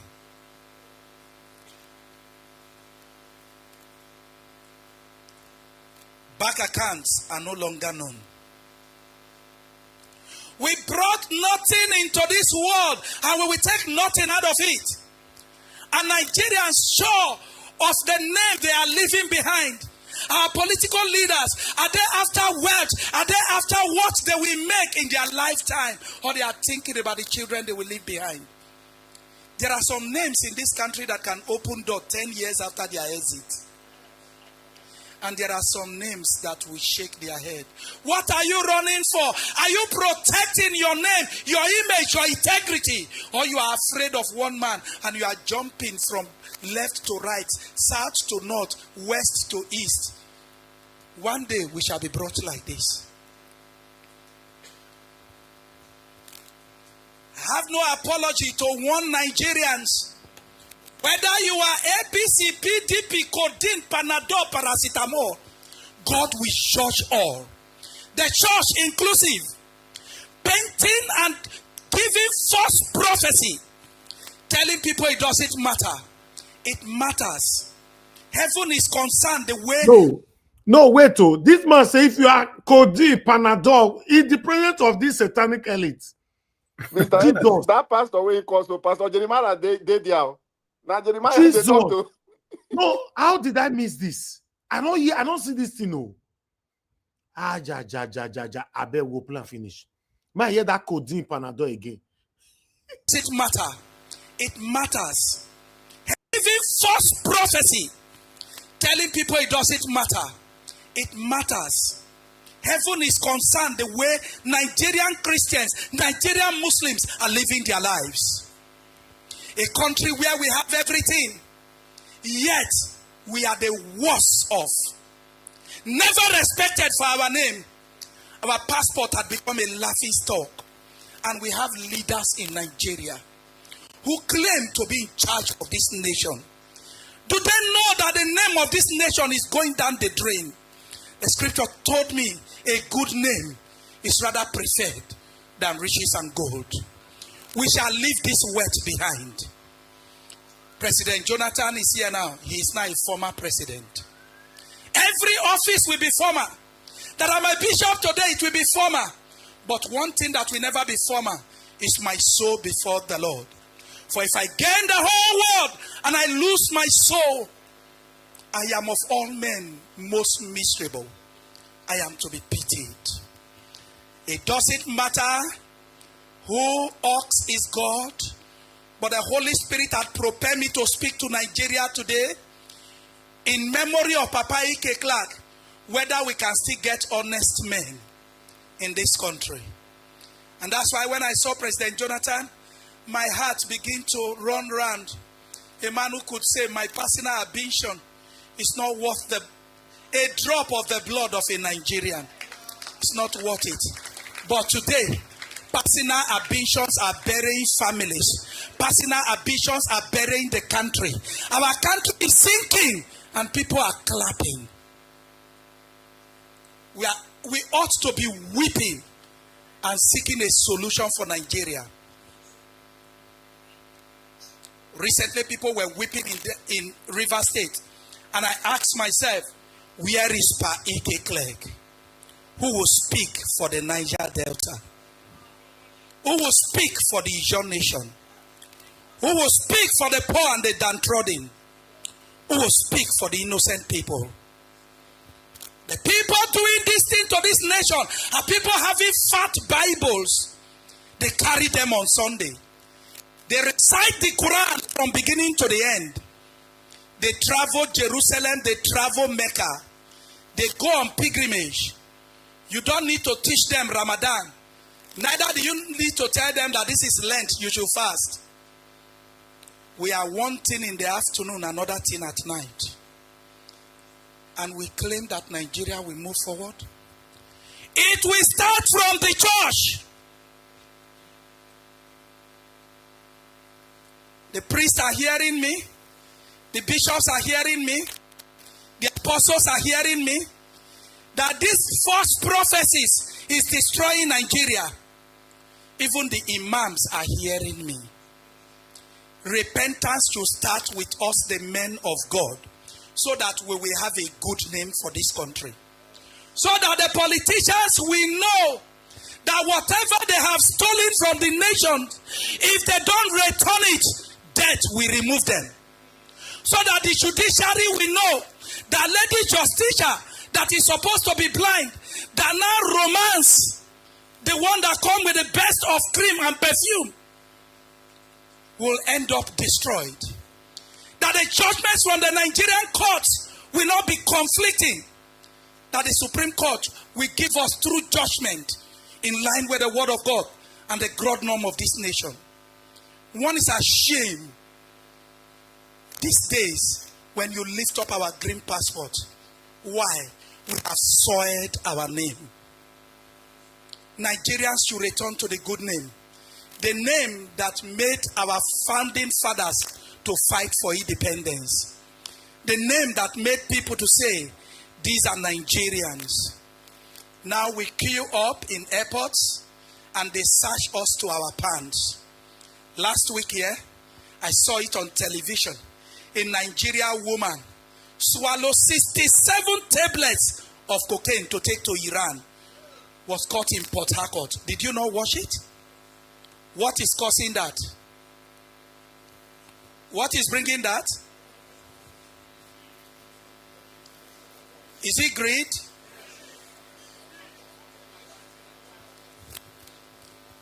When a child grows to see his father beating his mother, he will grow up to beat his wife.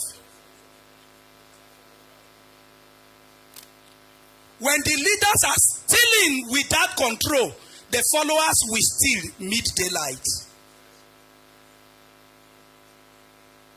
The national cake had been stolen and there is no plate to wash.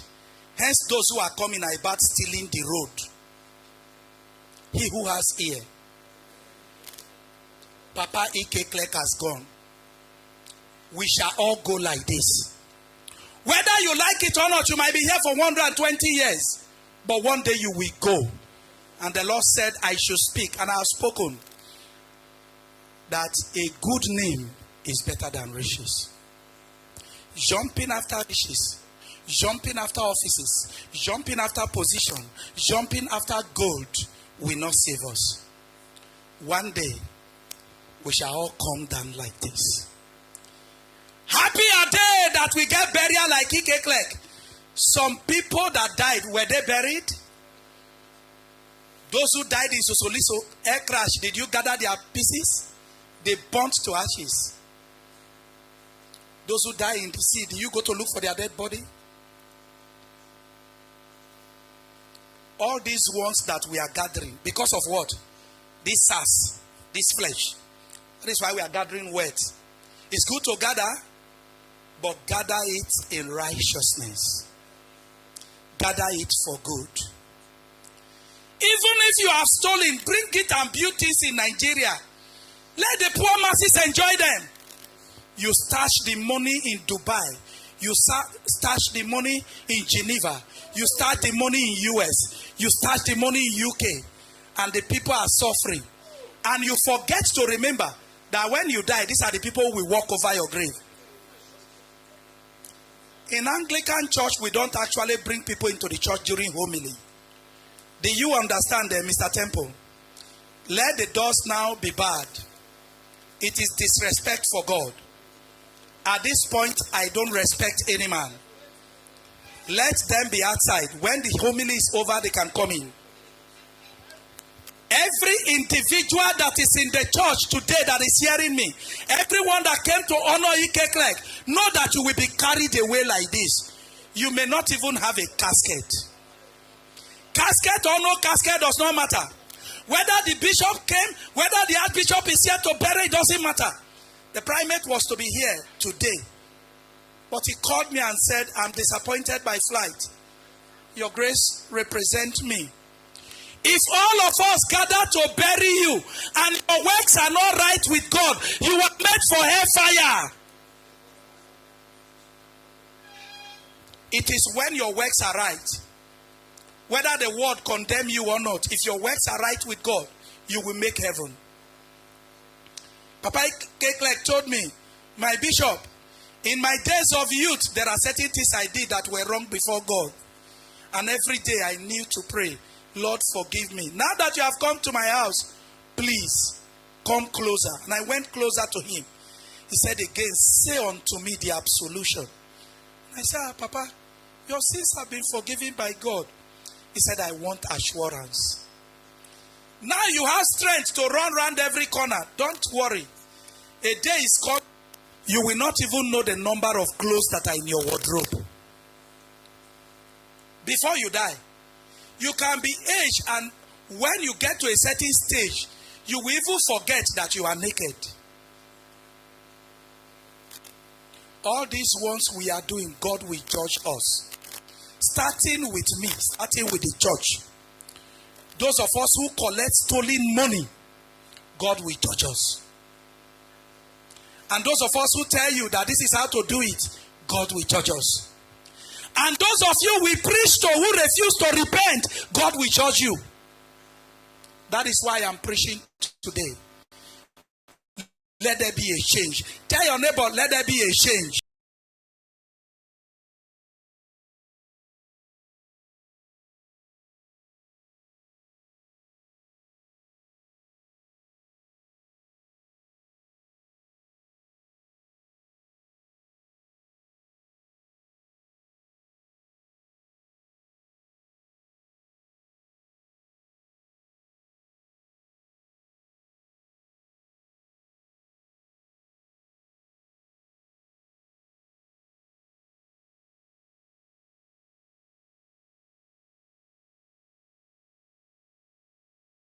Is there anybody there? Yes, I can hear you. Naija Watch no there. Can you hear me, Black Panther? Yeah, I can hear you. Can hear you. Yes, Maybe it's yes. having problem. It's about to fix it. Yeah. Let's wait for him. That pastor. I hope me they no go kidnap him. Oh. You don't see at the Akume they look at. Is it the way George Akume they look at? I pray, we will pray for the man. Oh. For this Nigerian people, they be winch. The man verse. One of the governor they open door because for Anglican, I'll be Anglican person. When they preach, someone they go on. Nobody they put something cover the door. Nobody they enter. Be you Yeah, everything. nobody's supposed to enter for Anglican. Yeah. True. The team para, the man para. It good as invest talking now because all those one where the Papa K, where they call themselves Papa K, where they chop money and here they say in Jesus' name they go see Pepe now. No be small. He finish them. Then they look. You know, say they surprise the person. Pastor of the way fit see them gather like that. You know how many governors were there? If they talk to them No mind directly them. like this. All of them, they be winch. I They be expect. winch, all of them. Una not see say they no one make I must hear that video finish. Eh? I don't know what happened. I must know that video. I go play and finish. Wait.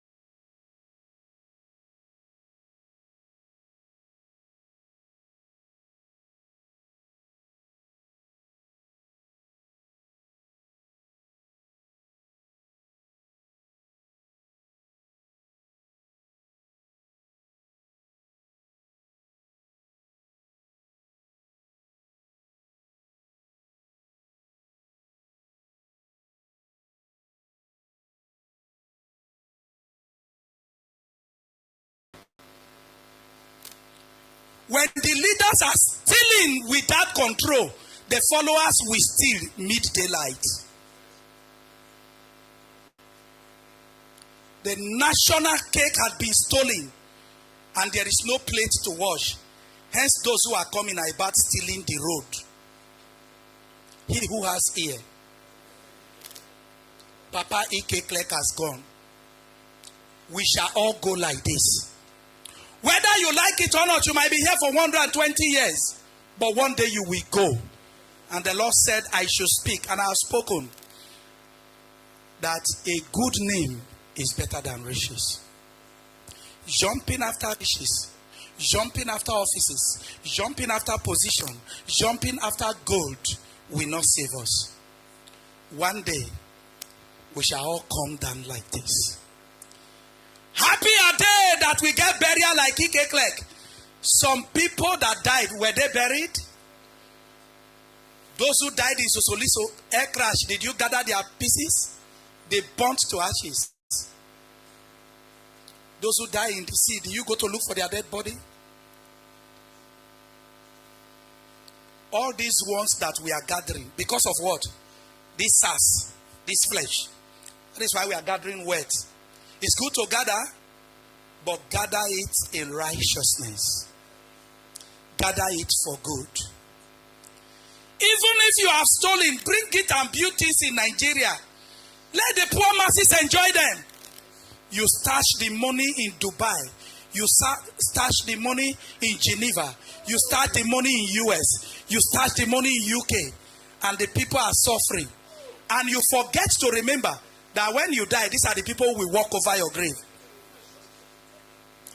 In Anglican church, we don't actually bring people into the church during homily. Do you understand that, Mr. Temple? Let the doors now be barred. It is disrespect for God. At this point, I don't respect any man. Let them be outside. When the homily is over, they can come in. Every individual that is in the church today that is hearing me, everyone that came to honor Ikeklek, know that you will be carried away like this. You may not even have a casket. Casket or no casket does not matter. Whether the bishop came, whether the archbishop is here to bury, it doesn't matter. The primate was to be here today. But he called me and said, I'm disappointed by flight. Your grace represent me. If all of us gather to bury you and your works are not right with God, you are meant for hellfire. It is when your works are right, whether the world condemn you or not, if your works are right with God, you will make heaven. Papa Keklek told me, my bishop, in my days of youth, there are certain things I did that were wrong before God. And every day I kneel to pray, Lord, forgive me. Now that you have come to my house, please come closer. And I went closer to him. He said again, say unto me the absolution. And I said, Papa, your sins have been forgiven by God. He said, I want assurance. Now you have strength to run around every corner. Don't worry. A day is coming. You will not even know the number of clothes that are in your wardrobe. Before you die, you can be aged, and when you get to a certain stage, you will even forget that you are naked. All these ones we are doing, God will judge us. Starting with me, starting with the church. Those of us who collect stolen money, God will judge us. And those of us who tell you that this is how to do it, God will judge us. And those of you we preach to who refuse to repent, God will judge you. That is why I'm preaching today. Let there be a change. Tell your neighbor, let there be a change. For good. Not hope that will not be realized. We are waiting. Nigerians should pray for Tinubu. Encourage him. I want him to succeed. If he succeeds, my burden will be less. I keep telling you people, this white hair I'm growing, I'm too young to have white hair. It's the stress of Nigeria. Every day over 100 people are in the Bishop's Court, are in the Archbishop Palace, requesting charity. Why will I not grow white hair? When the crude oil that runs from Nigeria can make every Nigerian live properly, live as a human, they give us fake data that the oil running from Nigeria is not up to 2 million barrels. And the thieves are living with us. Anger has come to expire. Is there somebody ready to repent today? To say at the burial of Ikeklek, I heard God saying, a good name is better than riches. Because I brought nothing into the world, I will take nothing out. Therefore, I will settle with this God. You need to settle with God. My priest had told me, Papa want to build the church. Archbishop, today, why not you just tell the people to build the church? I said, yes, I will tell the people to build a new church in Kiagbodo. But if they build the church with corrupt money, will God be there?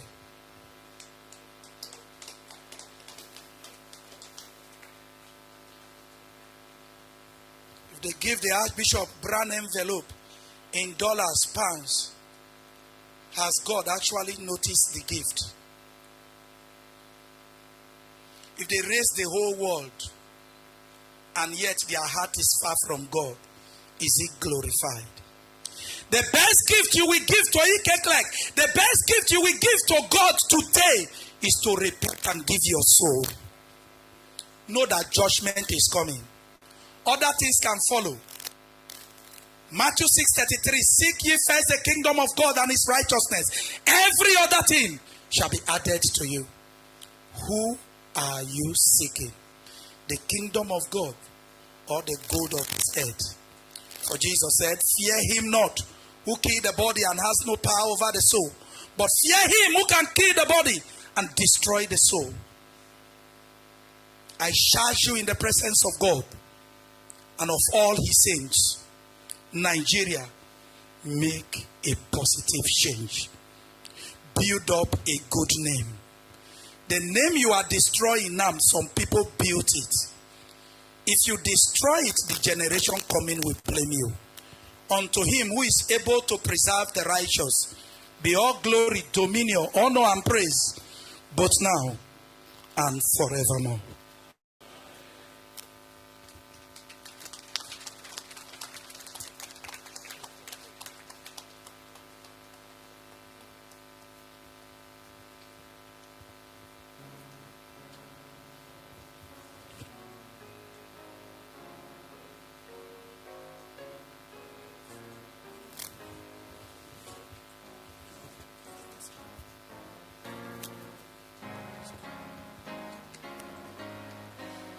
The Lord be with you.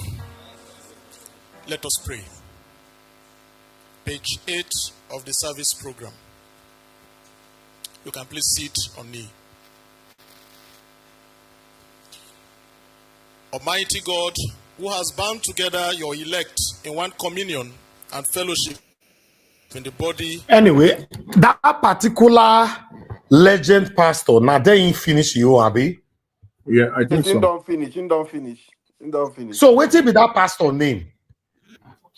Myself, I never see it. Now in the bishop for that. How come we don't know this state. kind of person from Nigeria? Don't be small. This is what we need. This So is we what get we someone need like in this for Nigeria. Nigeria. And you know what? He's If not. we He don't go wasn't. now, we'll find out too. He wasn't speaking. He wasn't speaking with a small, congregation of his own congregation or just in one corner. The only person remaining not to be there is Tinubu. Secretary Ministers, to the state governors. government, they represent Tinubu now. George Akume is representing Tinubu. I mean, physically, like eyeball to eyeball, they are looking at him face to face, and he was preaching with boldness. You see, Mr. Jonathan, sorry for you know the person when he stopped, say they not allow enter. Don't already enter. That was the governor of Bayelsa State. Where come late. They talk to like that. Say make they say they allow. They no year to respect anybody. No. He preached with boldness. With boldness. I expect pastors in Nigeria. This is what we should be seeing, where they will speak with boldness. Yes. I'm not if he did there. Yes, we're hearing you.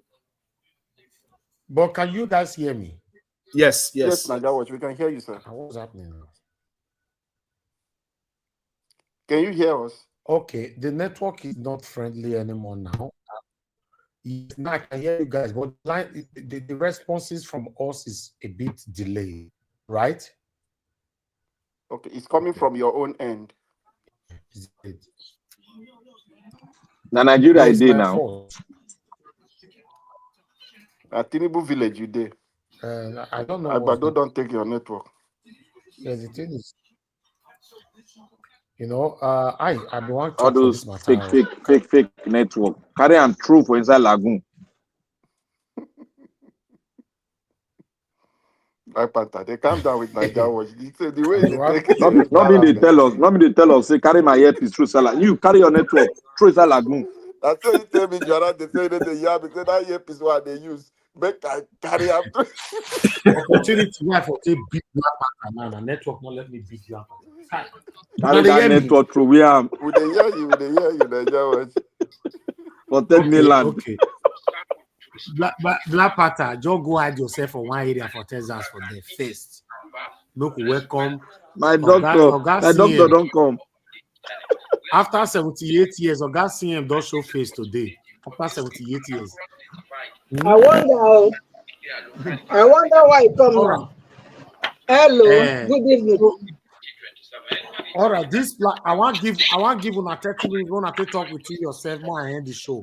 Since Oga CM is here, Oga Alabo, please take over the platform. 30 minutes within all of you. Just talk about this. I will talk more about this passport tomorrow. Thank you, guys. Okay, thank you, Niger Watch. Thank you. Welcome, Ogasiem. Somebody network, they make noise. Is it Ogasiem? Somebody listening. Okay, please mute. Thank you, Master. Yes, sir. Master Okay. It's Niger Watch. Nothing I see yet. You don't. Okay, maybe. Now Ogasiem, you don't offer. Okay. Ogasiem, welcome to the platform. Okay. How are they? We're fine. Ogasiem, we'll get 30 minutes to do, but we'll give you 7 minutes. Then the remaining one we'll go do them randomly. Okay, you try. Thank you very much, everybody. Good evening. All protocol duly observed. In fact, I was running because of, if not for anything, by doing Clark. I want to also pay my tribute because you may not know somebody until you read about the person or maybe you get close to him. He is not Igbo, he is Ijaw, but the role he played in Nigerian history. Some people may not, in some places, they may not appreciate it, but to me, I'm always rational, I'm always fair in judging people. I have his biography here, which I've read twice, but I want to make a reference. That will tell you the type of person he is, which some of us may not know. He said that after the war, he was made a commissioner for education in the old Midwestern state under Ogbemudia as the governor, military governor. So what happened was, because the Southeast now become East Central, so out of his own, he said Gowon was, what is it called? The administrator, Babiaseka, sent message all over, broadcast that he want, because Nigerian states, if any state can help them with furniture, because they have to start schooling again, primary school, any facility they can volunteer. I was talking to governors when they go to meeting. So Gbemudia came back from the meeting, announced it. He is the commissioner for education. He felt that they can do something. He said he went to visit Babia Seka in Enugu. So Babia, the children that welcomed him were children from Queen's School, just a secondary school in Enugu. He said when he saw them, he saw innocence. But the dress they were wearing shows that these people, they are really war-torn. Haggard, some wearing cortina, the shoe they wear then in the secondary school. He said they want to visit them. So when he went to the school compound from the government house, what he saw there shocked him. Some were studying under the trees, where 2 blocks, you put a plank, you still there, blackboard, just like that. He said he has to do something. He went back and told Ogbemudia that they must do something. He said they have to charter this motor they call 911 to pack desk, chairs, mattress, everything just to give to the school. He said after doing this, the school were thanking him, the government of Midwestern region. He said that he went the extra mile to really show that these children could have been his children. He withdrew her first daughter, Rebecca, from a secondary school in Ugeli, where the lady girl was studying. You know, the daughter of a commissioner in those days. I mean, you should know. He withdraw the girl, say you are going to Queen School to go and join those people. They are human beings. Go and join them. Say people were blaming him, saying, why should you take this type of, without that Kwashiorkor area? What type of food do they? He said, no, let them go there. So he recorded it here on page 579. When I was reading it, I shed tears. He said the daughter, Rebecca, had to finish there and they made a lot of friends. Later in life, one of them were doctors, and they and Rebecca, they all married, and they married rich men, and they started living their life. He said because of what he did, the school now said they should have, you know, like in secondary schools, boarding school, you used to have a what they call dormitory, name it after somebody. At Queen School Enugu, there's a house called Clark House, C-L-A-R-K. It's because of Edwin Clark. So such a man, you know, sometimes we play politics with everything in Nigeria, but when I read it, I said, look, anywhere he is, where he's so, no wonder he lived up till 92, 94, 95. He lived a fulfilled life. And he recorded it in a chapter, almost the last chapter. He said, living a meaningful life. That was where he recorded this particular chapter 24. So when I read it, I felt that the man really, he did. Only that such people might not, you know, because we play politics, otherwise such person should have been honored beyond, not just honoring him maybe job people or a Do Delta. No, he can be honored anywhere because he showed. Imagine withdrawing your own daughter. What giving them what you need to give is not, you feel it's not enough, that you want to sacrifice your, it's like you sacrifice in the Bible they said God wanted Abraham to do a sacrifice or something. I can't remember the story. Abraham couldn't get, he said, let me sacrifice my only son, Isaac. So he took the daughter from a secondary school, comfortable in Ugeli in those days, in the 71, 72, 73. He said, you are going to Enugu to go and join those people that study under the tree. Said the girl were cried, and then later she had to accept her fate. For a father to do this type of thing, then, you know, this type of thing, you don't see it in a paper, but it's written here. So because of that, wherever the man is, I will count him as one of my heroes. I don't care whatever role he must have played, but this one sets him apart. Because sometimes when you do something, when you give of yourself for the good of others, that is what life is all about. When you inconvenience yourself, imagine sending your daughter to go there. When you see the condition, food, no, nothing. No, just nothing. They're just starting. You say, go there. Go and study with them. You are my daughter. So to that, whatever, I didn't listen to the sermon very well, but whatever was said about Edwin Clark is well deserved. I know they erected the university in his honor or in his memory. Let's say 1 minute, yeah. Okay, thank you, which is good. But I think now that he has been buried and everything, whenever they want to give any posthumous something or whatever, the man deserves something. And the way, that's why I call it, what he said, he can give, that's why I call it brutally frank. He revealed a sort of, the thing that people will even jail you. He was so open-minded. So by Edwin Clark, you served humanity, you served God. God will be kind to you, no matter what, no matter your sins, it will be forgiven. Let me stop here. Thank you. Thank you, Mr. Thank you, Doctor. We appreciate you for coming in. Let us move forward to Mr. Jonathan. Are you there? We are going anti-clockwise. Mm-hmm. All right. Thank you. I just want to, Dr. C, welcome. I just want to react to Dr. Jonathan. You have 5 minutes because we have. I just want to, thank you. I don't think I will even smell good. I just want to react to the sermon given by this Anglican pastor, or reverend. I know that's what they use in the Anglican. Is the bishop of that area? Okay, it's the bishop. Okay. Mm-hmm.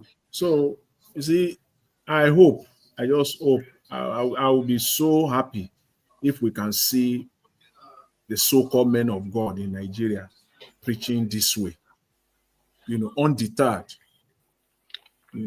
They come out and they just speak the truth, especially even if you are not doing it, but the opportunities just come to them from time to time when they do burials or times. All these politicians we do, they showed up at some point, either for Thanksgiving or for this. That is God placed you there for those moments to speak truth to power.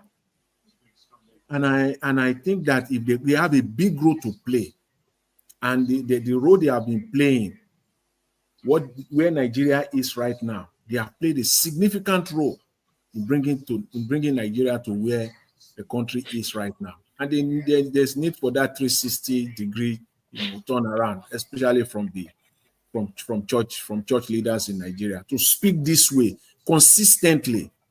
I just pray, I just hope, but again, sometimes if wishes are horses, if that will just come true, how glad I will be, and how good or how great it will be for Nigeria as a country. Most of those people sitting down there, they just want him to finish so that they can get out of that place. They can't. I mean, I'm just trying to imagine their body, what is going on. Each and every one of them, their minds, they are just praying that just get this thing over and let's get out of this place. They can't swallow that. But I pray that they will go back when they lie down on their various beds at night. They will think about this. They will think about it, because that's what a man does. At the end of the day, you lie down on your bed, you appraise your day. What is it that happened to me today? What has happened? I just pray that they will do that. Take a moment for the good of Nigeria, and that we'll see more of this. Speaking truth, real truth, without missing words. Thank you very much. I'll leave it there. Thank you, Dr. Jonathan. Thank you so much. Professor. Please, our dream nation, Abi, please give me 30 seconds. Let me just quickly pick on something. From the comment section, sometimes we think that it's only us that are talking. Those in comment section are joining us. Ijedima and Amaka E, yes, that's why they said they attended the Queen School in Enugu, and they can confirm that there's a house called Clark House. But they may not know that Clark means Edwin Clark. So this is the book. It's his autobiography, Brutally Frank. If you are looking, or maybe I can contact you and give you the name, you look for it. So that is why it is good to do good in life. Now these people are confirming that there's a Clark House, and they do not know. They thought it's ordinary English language, maybe a Clark, but not knowing that it's the man, Ijo man from Delta State, that did a favor to the school by not only giving resources, but donating even his own daughter to go and suffer there with others. So that means that the man is really, he's a human being, he's a humanitarian. Thank you very much. Can continue. Thank you, Professor. Professor Black Panther, please. Everybody don't become professor here. No, let the other person speak. I don't want out. Okay. All right. Madam Patricia, are you there? Yes, so I'm still here. Thank God. Thank you, Madam Patricia. Thank you, Mr. Lago, for motivating the. You have 5 minutes. Yes, yeah, it was a very good one. Thank you. I want to thank Mr. Elvis for giving us the extra time to have the opportunity to listen to this. Clearly, which was very point on and speaking truth to power, and not afraid of man, but delivering the message that God has put in his heart. And, I pray that with what he has said, that there will be a sober reflection, for everyone, apart from those there, also for those that everyone that will hear this sermon, because it is not just about those there, only about those people present, but to all humanity. For truly and truly, we brought nothing to this world, and we take nothing from this world. So, which means it pays to be good at all times. It pays to be good at all times. A good name is better than riches. And good name is aimed. You aim good name, you don't just stumble into it. It's a deliberate action that you take, everyday action that you do, you know, that you take that's in you, either good or bad name. So I hope the politicians, even the clerics, they heard him, the traditional leaders or rulers, I hope they heard him, so that they can turn from their evil way and do the right thing. It's not, I don't think he's wise. I don't think he's a wise person that will leave his house and go and be building another person's house. But at the end, your house is your house. You will still fall back when push come to shove. You will fall back to your house. So I think those people stashing money here and there where they are not supposed to be, it's right time they bring back the money and repent. There is no sin greater than the blood of Jesus. So when you have gone this far, I know the devil will try to deceive you that they have been doing it for long, nothing has happened. They always say that one day for the every day for the thief, one day for the owner. So let your story change, before God, like he said. Say there will be a change. So I also call for that change. Let that change of building a better Nigeria start from you. Let it start from you. Because really and really, it doesn't matter where you go, north, west, south, east, home is the best. Home is always the best. So the better you understand that, the earlier you understand that, the better for us all. So whatever, anywhere you have go to stash Nigeria money, bring them back. Make your country a better country that everyone will be proud of. Really and really, everything this lyric spoke about is absolutely the experience of Nigerians everywhere. We are not respected. We are not respected anymore. But that was not the Nigeria that was handed over to this lot at this time. It wasn't Nigeria. Nigeria I know was a very respectable Nigeria. Round up, Madam Nigeria Patricia. that Sorry. people honor. So, but now, so it's time for change. Thank you. Thank you, Madam Patricia. Thank you. I'm ready. Professor Black I'm Panther, ready. okay, go ahead. Yes. This one is a Madam honoring professor from this platform. I will honor Madam you. Patricia, thank you. But I would say the other way. I hope they don't hear because they will never hear. They are immune to certain things. They are demonic and they will never listen. So generally, I hope they don't hear because that is what it is. Because I don't care about whatever they've stolen. They will keep on stealing because these people are special squad in corruption. They are special squad. All of them there, so excluding the women.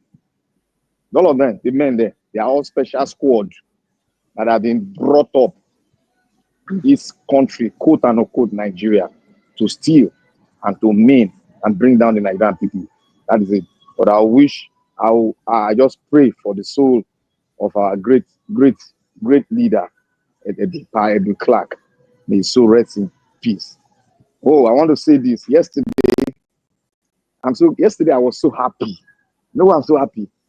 My President Donald Trump, gave me a gift because yesterday was my birthday, and he gave me a very good birthday present by blowing up that damn nuclear thing there in that Iran and teaching them the lesson that they will never know in their life. He has turned the hands of the clock that those jihadists want to turn around. He has turned it around and blow them. Now we are going to see a regime change, which the lion in the lion in the north in the what they call in the Arabian world is about to rise up again. And I pray it rise up again and the Iranians should take back their country because that is the aim and objective of this. America have done their mistake in the past, and the one Donald Trump has come to rectify that geopolitical mistake they did in 1979. So the Iranian, I am ready to rejoice with you and carry your flag high, because after you, I pray the Nigerian politicians continue what they do, because we need to separate the shaft from the seed. Nigeria, the way we are going, we have no option than to tear it apart, the north and the south. Sudan, northern Sudan, southern Sudan, no wahala. That is what we want in Nigeria. Anybody that is contradicting that thing is part and parcel of the idiocy and the criminality that is happening. I don't want to play any political game anymore. I want to hand over a country that is strong to the next generation. I want to bring my children back and tell them the history. Take them to my school, my university. I say, this is my school. This is my university. This is my room, without no kidnapping. So what do we want now? We want our own country, the southern country. We're not going to call it Nigeria. We are going to make it the Southern United States of Africa.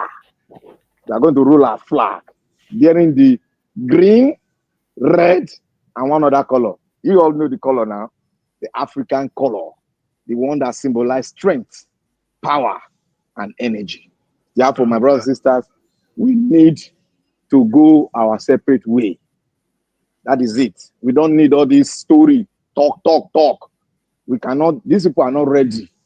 If you are ready to give us a new constitution, then we can stay together. If you are not ready to give us a new constitution, let's get the hell out of that country that prostitute gave a name called Nigeria. Let's get the hell out of there. That is my submission today. Thank you. Adios. May God bless every one of us. Thank you, Black Panther. Black Panther. Madam Patricia. Yeah, but wait first. CN was almost, giggling on his seat there. I'm imagining what he was thinking. Mr. CM, what were you thinking about? Black Panther was the opposite of Trump, but he said he's president. So he said, for one singular, he's forgiving. It's geopolitical. It's geopoliticking has made me to forgive him. He has done the thing that I needed first. What about the immigration issue? No, that one is senators that are the cause of that problem. They are the ones that are going to rectify it. But this one, where it's due, it supersedes all the rest. Yesterday was your birthday, right? Happy birthday. Yes, he gave me a birthday gift, and that's why I forgive him now. Happy belated birthday, sir. That is why I forgave him. I gave me a birthday gift that I've been praying to God. Lord, please let him do it. See, let me tell you guys one story. Sorry, just a second. 10 seconds, please. 10 seconds. I know, sorry. Okay. Sorry. Yesterday, we will not get the opportunity because of the thing to celebrate you when. So, Augustine, we just use a 30 seconds. No, let me take this 1 second. Don't worry about that one. Not the like down. That one, not the like down. I be elder now. I'm not supposed to do all those ones. No, I forget that one. See, look, I pray yesterday. Before then, I said, Lord, I was telling my wife, Lord, and when I say, what did they talk? I say, I pray, make this man blow this thing up. If you don't blow him, I go hit and the more. May give me a gift. And I just wake up in the morning when my children say, Daddy, happy birthday. Then I say, may I look my phone. I don't hear Donald Trump has ordered the blowing up. I jump up and say, hallelujah. This is my best birthday gift I've ever gotten. Yes, I'm telling you fact. Yes, I know what the geopolitics can do in other continents. It has started in the Arabian continent. It's going to move down. If you understand what he said. Black Panther, okay, may I ask this question generally, all of them. This thing, what they happen for it? Because if they decapitate Iran now, say you go have implication for Boko Haram and all this Lakurawa terrorist thing in Nigeria. Exactly. Then go no say no hiding place, no more big brother somewhere. It's already happening even there. That is the geopolitics now. They have already disarmed Hezbollah. You can see Hezbollah now. They quiet. You can't hear anything from them. Hamas don't go now. Hamas they don't quiet them already before they began this attack on Iran. So it will have impact on all these smaller ones across the world, like all these Lakurawa. Even the Houthis in Yemen, they don't slow down now. Even before they don't have to blow them. They don't have to throw their bomb. because now this Iran, now in the ever the, that is something like now their Mecca unquote be that. So when they don't see say the head office don't they shredded, then go think twice now. Rather than go regroup Do you one know country why? again. Do you know why Iran was their Mecca? Because the origin of Khomeini family is from Muhammad. They don't trace them from Muhammad family down. They can't take Khomeini as the head. That was why they were blowing off Saudi Arabia oil. They don't take Saudi Arabia as the place where they will go to worship. Iranians don't go there to worship. They don't go there to do their this thing. No. They don't. They go there. They know they go there. They take Khomeini as the leader of Islam worldwide. You see, because these terror groups, then they put their taproot in a country that is something like politically unstable, economically suffering, this just like 999. I think they say ISIS there, ISIL there, Boko Haram there, Miet Yala there, then Alakurawa, they call her Chad. Different types. Fella That's say how they different can try now. That's how FIFA they na can. in there. That's why they. So me feel say that is a warning to them that look, if they can decapitate Iran with all their nuclear nonsense they say they are building, and now you are coming because this is what spoiled Nigeria. We hunger everywhere, yet you see terrorism. For what now? For what? And it's like we are helpless. That point you are raising, you've just raised now, is very valid. That's why when you see a country like Yemen, where hunger, malnutrition is killing them, you will watch it like this. Sometimes you will be crying. And they still have the time and resources devoted to bombing, to terrorism. I don't understand. It's true. I can't really There was a rally in UK.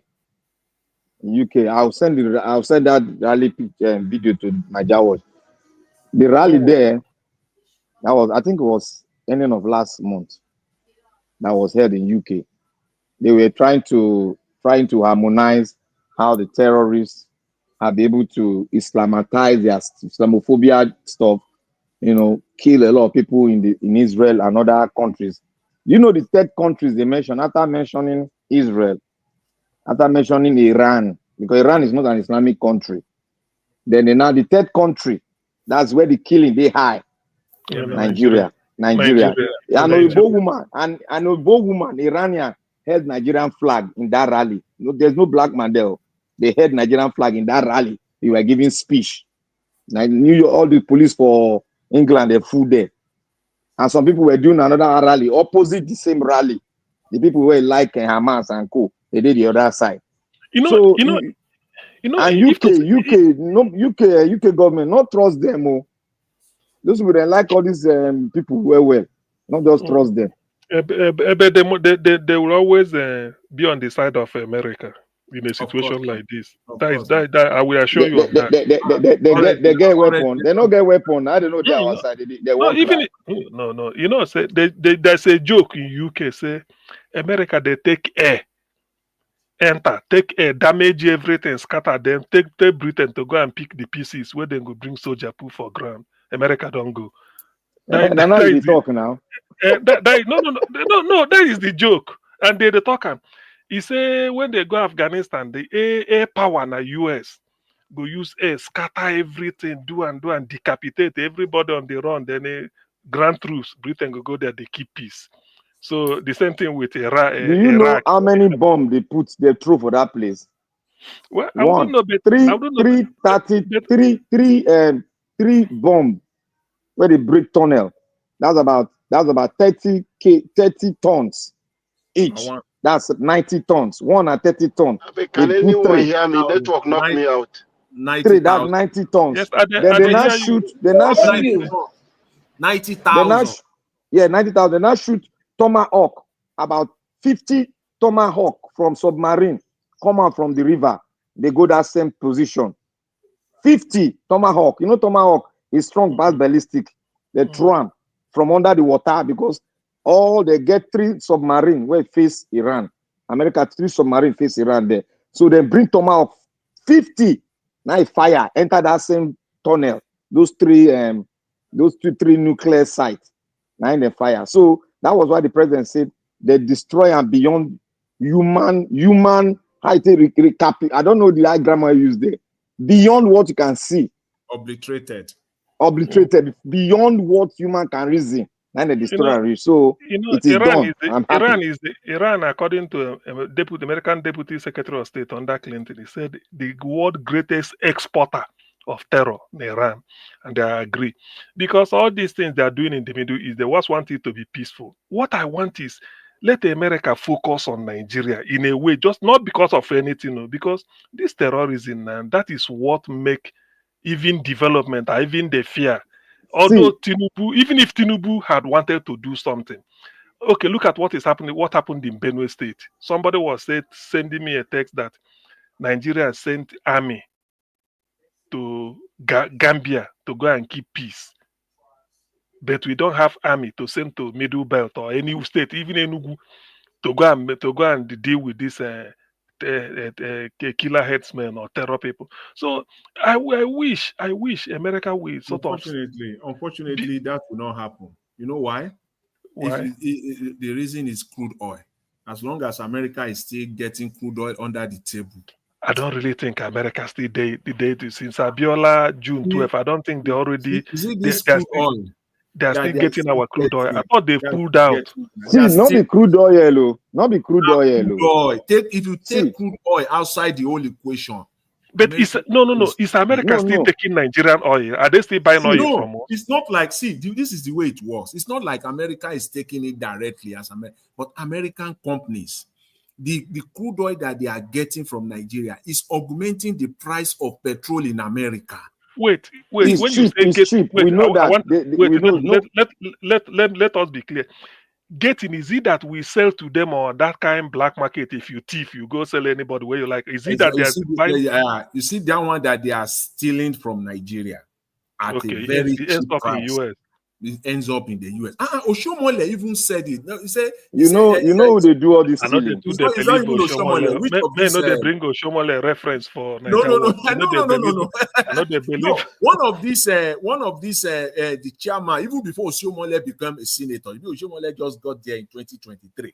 But even before him, one of the senators that headed the House Committee on Energy, he said it now that where all the vessel that leaves Nigeria, they track them. They know their destination in United States. All of them, and these are millions of barrels. Okay, but why can't America? After all, America won't allow terrorism to take root in Saudi Arabia. You know why? They are getting crude oil there. So if they really mean that they are benefiting, let them help us sanitize. Look at the geopolitics inside. Look, America is getting the byproduct, the product that comes from crude oil from Nigeria now. Very intense from this Aliko Dangote refinery. They are getting it very intense. They are the best buyer.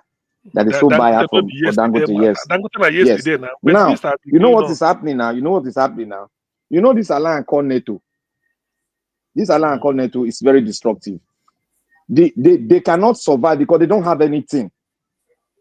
Where they get the cheaper oil is 1, Sudan, 2, Nigeria, 3, there's one other country again, about 3-4 countries. They get it cheaply. Black Panther, I'm not saying let them be getting, but let them help us sanitize this. Look at how they will take airports. Look at how they will take airports. Look, how they will take airports. When you have a transitional government in place, that's why I said we need the diaspora to come out to speak and do that transnational deal. When you have a national government like what we have here, you have to come out to speak. Look at the Iranian, look at the Israeli. They come out every month for rally. You got to be speaking. That is Black Panther. This is where America can always say, we do not recognize this president. INEC, you didn't do it. That is part of the deal. Because you are also helping. Because if you to 2015, but it's transactional now. You have to bring somebody that will make it transactional for them. You have to bring the point man. So which means that it is all about American interests. That is what I'm saying. Americans don't care even if corruption or terrorism is going on in any clan, any nation, as long as it is still benefiting them. They not No, allow. no, it depends on the They it depends did on the not person allow in power. It terrorism depends in on the person Saudi. in power. See, listen, Jonathan, I get you, but the Americans will never allow terrorism in Saudi No, no, Arabia. no, they will Why? never. They don't tolerate Yeah, terrorism. They don't tolerate it. yeah, but they are getting crude oil there, and there's See, Saudi is the stable. person that is tolerating terrorism is one, United Kingdom, two, France. Those are the two people. That is why America is always in loggerhead with France because of that treaty America signed with this New Zealand. No, this country where Australia, because of that nuclear deal they had with Australia. France is angry. Up to now, they are still angry. Now, that is why you see America doesn't want to disturb the NATO family too much like that. But on their own, where their national interests is at stake, Please, they'll can push them anyone hear aside. me? I can't hear They'll push them anyone aside. talking. We can hear you now. The prince of the Delta. So we cannot give on a better network. Now you deba, na chop by chop. when they invite Bode George, invite people who no invite, come commission, even if no overhead brief, anything, just come and commission, then go do music. So you forget to give on at least strong network. Now we can So say. my brother, the geopolitics now. Let me quickly shift this one in. Love Maduke, they say that the person that Archbishop's name na Odutemu. Okay. Odutemu. That's the Archbishop that Abayasa, man. Odutemu. The name sounds a little bit between Delta and Bayelsa. Delta and Bayelsa. Yes, that's it. That's why I smell Bayelsa this thing there. What did the Archbishop do? Oh boy, he tell them the talk of their life now. Okay, the one where they then they talk through if they want talk through. Only say if they want do politics, then go do They know they want talk through, then go talk. They know through. what is happening now. So they know. See, the geopolitics, like what I was saying, the geopolitics can be played. That is why you see when that bishop went to United States to meet with the senators. That is why you see they brought it up. If we continue to push on that path, you need to go and negotiate with the senators. They are the one that will present it to the president properly. But we don't do it because most of our leaders here, they are corrupt. And Obi goes front to do it. Obi is shy. He can't do it. No, me they talk how America go help us. Hey, you have to have a leader that will present it now. We don't get the terrorism. Yes, the terrorism, man. Let me tell you, you got to come forward to give that road access point for the superpower to come in and talk on that issue. But if you just stay lying duck like that, they will not come if you don't give them access road. And it has to be a transactional thing. That's what we are talking. Or maybe let's provoke a US something like the Lakurawa, then they go just barb American diplomat. They're not fit try am now. They're not fit try am. The US go wake up.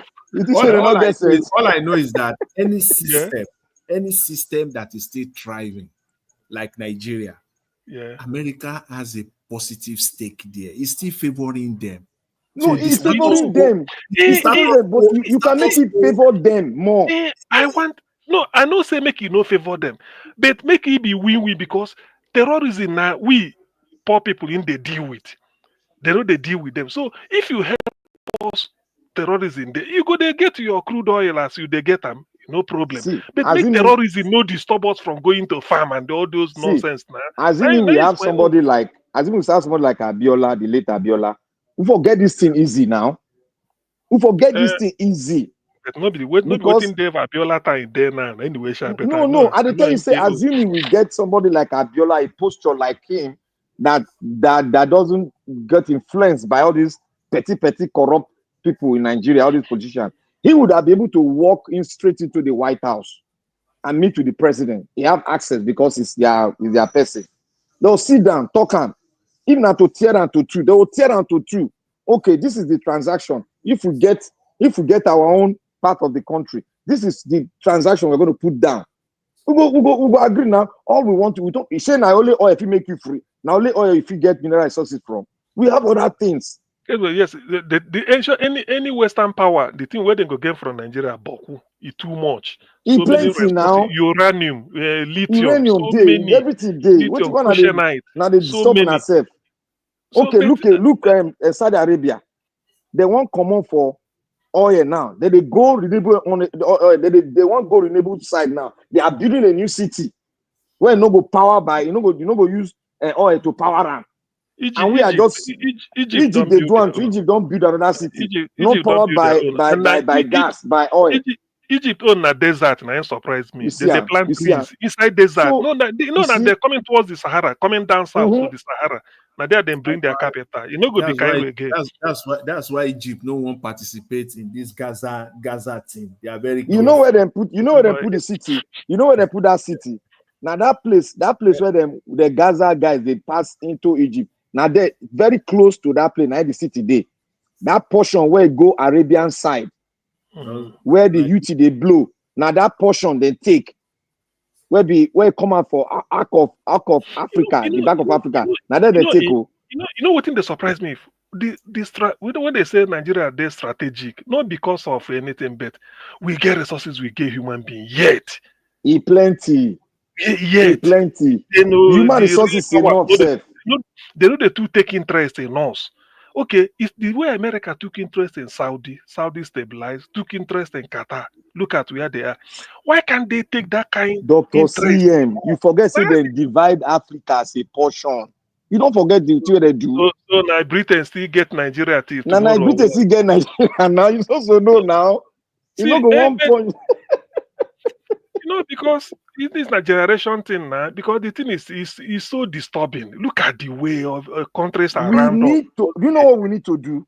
We need to form alliance and pay allegiance to US first to break up. We need to do that. Okay. What if they do and Britain go telephone No. US? Britain no fit do anything. Britain no fit do anything. Don't say that. That's what will happen now. It will happen, but the world don't change. The world don't change. You've considered na Britain there in charge. So say we are facing the chop.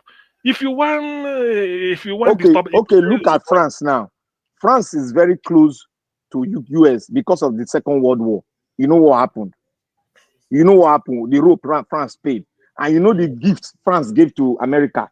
A Statue of Liberty and yes, something like because of that Second World War, the role they play. Now, that friendship was broken just because of one deal America had with Australia. It was broken. So there's no relationship that cannot be broken. As husband and wife, they break. Now, so if you break can. Forget about any attachment to England. All of them are the same thing because of the Western world. They are NATO family. We can break it and go with another one. This Nigeria one is complicated. It knows they're complicated. Now the answers make them complicated. Black Panther, I want you to look at it this way. Forget about with this today. People say the world is in 21st century. Nigeria no follow the 21st century. Sure, we no follow. yes, nah. That's why you hate Nigeria. No, besides I hate them now. Look at amenity day. What you go take do 21st century? You still they call if you carry mobile phone, you go church by force because they go put generator, you go charge light, you go charge your phone. That's the borehole everywhere. That's the borehole everywhere. Your president, they go commission borehole. See, no, now they talk now. Say in those days they say early what they call the prehistoric era, early men, ancient primitive. Now there we day. We never come into 21st century. We never come. So that is why that's why I say with all the resources we get, human and material, may America come and take full interest because we don't see where you take interest and how look at Qatar, look at Saudi Arabia. They are still independent country, but at least they know where you can't stop them. But our own be say we are even look when Britain was in charge. Let's say we will never get independence. Was life not better? Let's face it. Was there no merit? Do everything, all these things. Whether I make a wolo Africa, you never reach when you do for 1952 the most greedy colonialist that we had is the British Empire. See, they use the place where they colonize. They do a test run for them to get a better living. You see, that's the point now. Now, what are we supposed to do? They've been colonized other countries now, sure you know. Now, so they see the whole other countries. Then they hold Canada now. Canada now. Okay, in Canada now, who be their president? Is the king. In Nigeria, who be our president? Okay, even Australia to that a bit, but you get whole day now, whole day different now. The kind one where they hold us now, me they wonder. Yes, see, they're not going to succeed if your people no continue. Okay. But the problem is that they don't break now, and they tell another see understand this. You go see understand them now. See, you know that rally that took place in the north. Mm-hmm. I told you guys to go and watch that rally, and even David mentioned about the rally. You see, what happened was that there was a fight, internal fight and supremacy on who we form a new alliance with the colonialists. The British were, I think they were having some sort of problem with the Arewa people. Now, what happened? That rally, they brought a they brought a Russian flag. How did they get it? Is the people educated enough? No. Who gave it to them? It must be an ideologist that gave it to them. That they don't want them again. Now, Tinubu saw that light. He went in. Why do you think that Tinubu went and do that presentation for London? No, make una think now. Put 2 and 3 together. Why did he go to London to say, "Oh, this is how my government is. This is how I've done"? Why did he go there? Okay, but why is he not against it now? Those are the questions. I go talk as Englishman. Teach me where has that left us? Yes. No, I mean, I'm talking about how we're going to get the solution now. That's why I'm going to. So that we understand where we are coming from now. So we not know where we are going to. If the card the Tinubu play no neutralize the Russian flag where they carry, it never gave meaning. Jonathan, you get what I'm saying? It never gave meaning. It don't break up now. That means we can fine tune it now. I can't hear you guys, but I can see I'm still on the platform. Mr. Najawo, thank you so much. What really there wrong with your this thing? We don't hold up up. Now we get dealt with Rivers. So and this thing when they form new party now Amochi go bankroll because now River States they bring money. Now he go bankroll him now. He go come be the king. Now they want pick for president now. You don't know. See now Amochi go bankroll the thing. You know. Now Amochi they want pick now. My people Igbo say dog. Say dog never they follow a man where get very big stomach because if he no shit, he go vomit. So the dog go see food eat. So you see this thing where this rivers river supposed to be the California of Nigeria. Sure you get. Because California is like the richest state in America and the 6th richest they say to say being independent. So rivers Amechi they go for vice. And actually they go for president. Now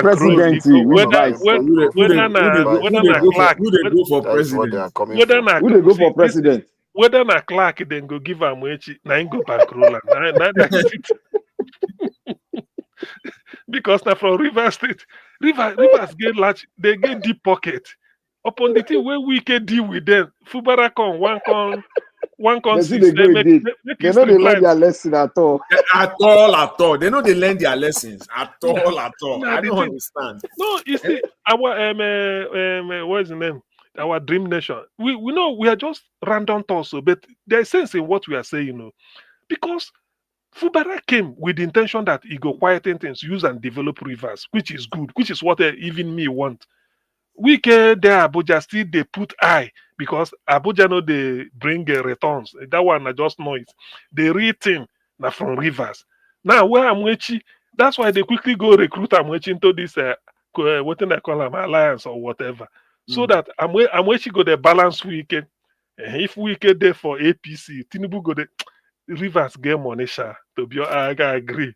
There's money in Rivers State. But You may no they know just You know how many how the oil money well? they take Ogoni come. oil well, they never touch them, Now, the largest.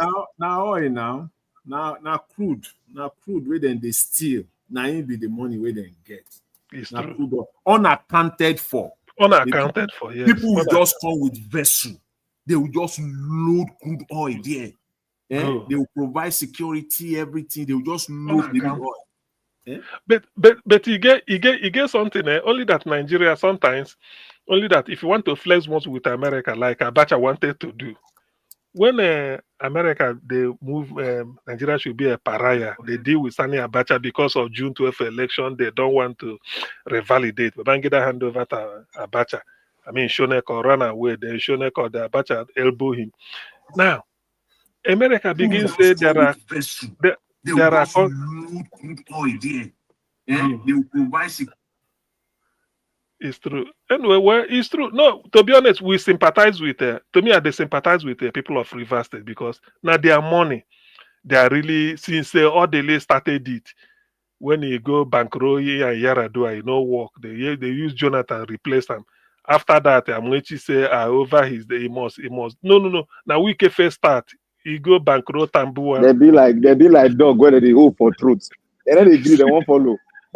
we can go meet Tambua, one bankroll, make him vice. Tambua lost article in 2019. When I remember 2019.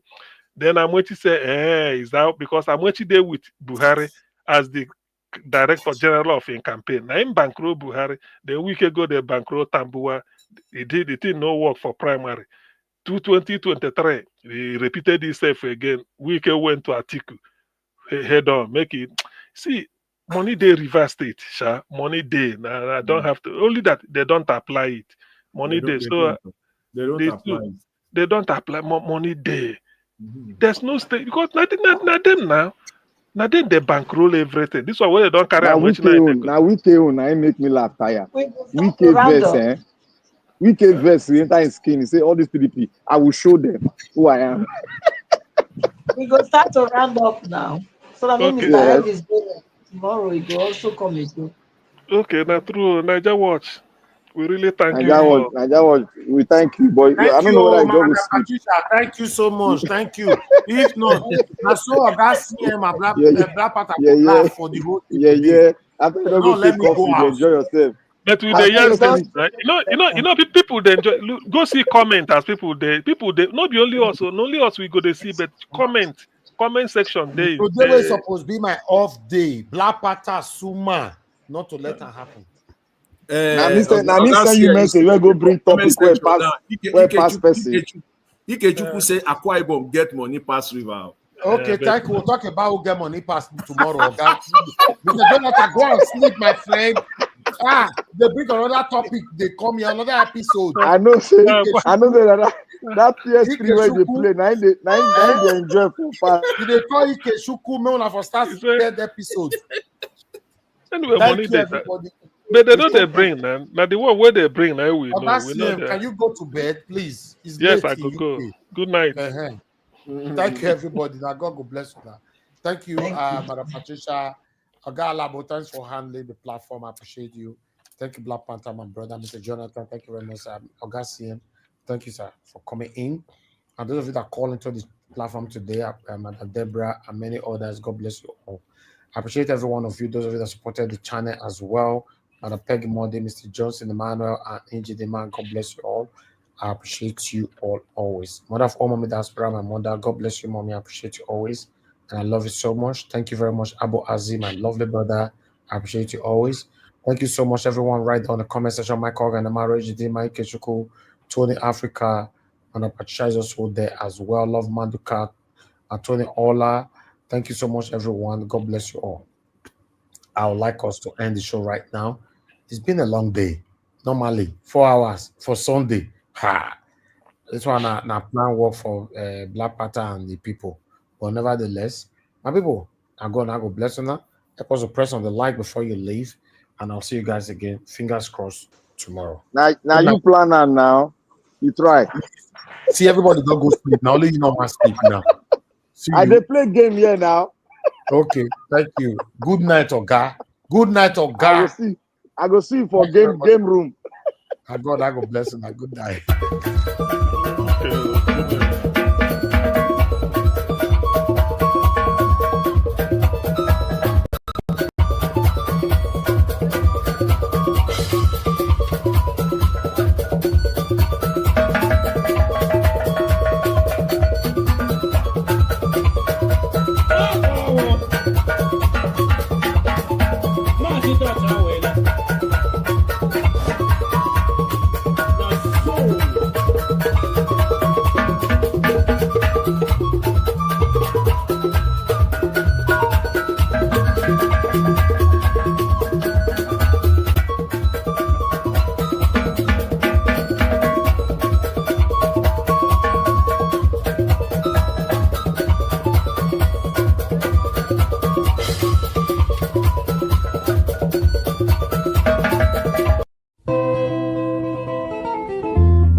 Mama.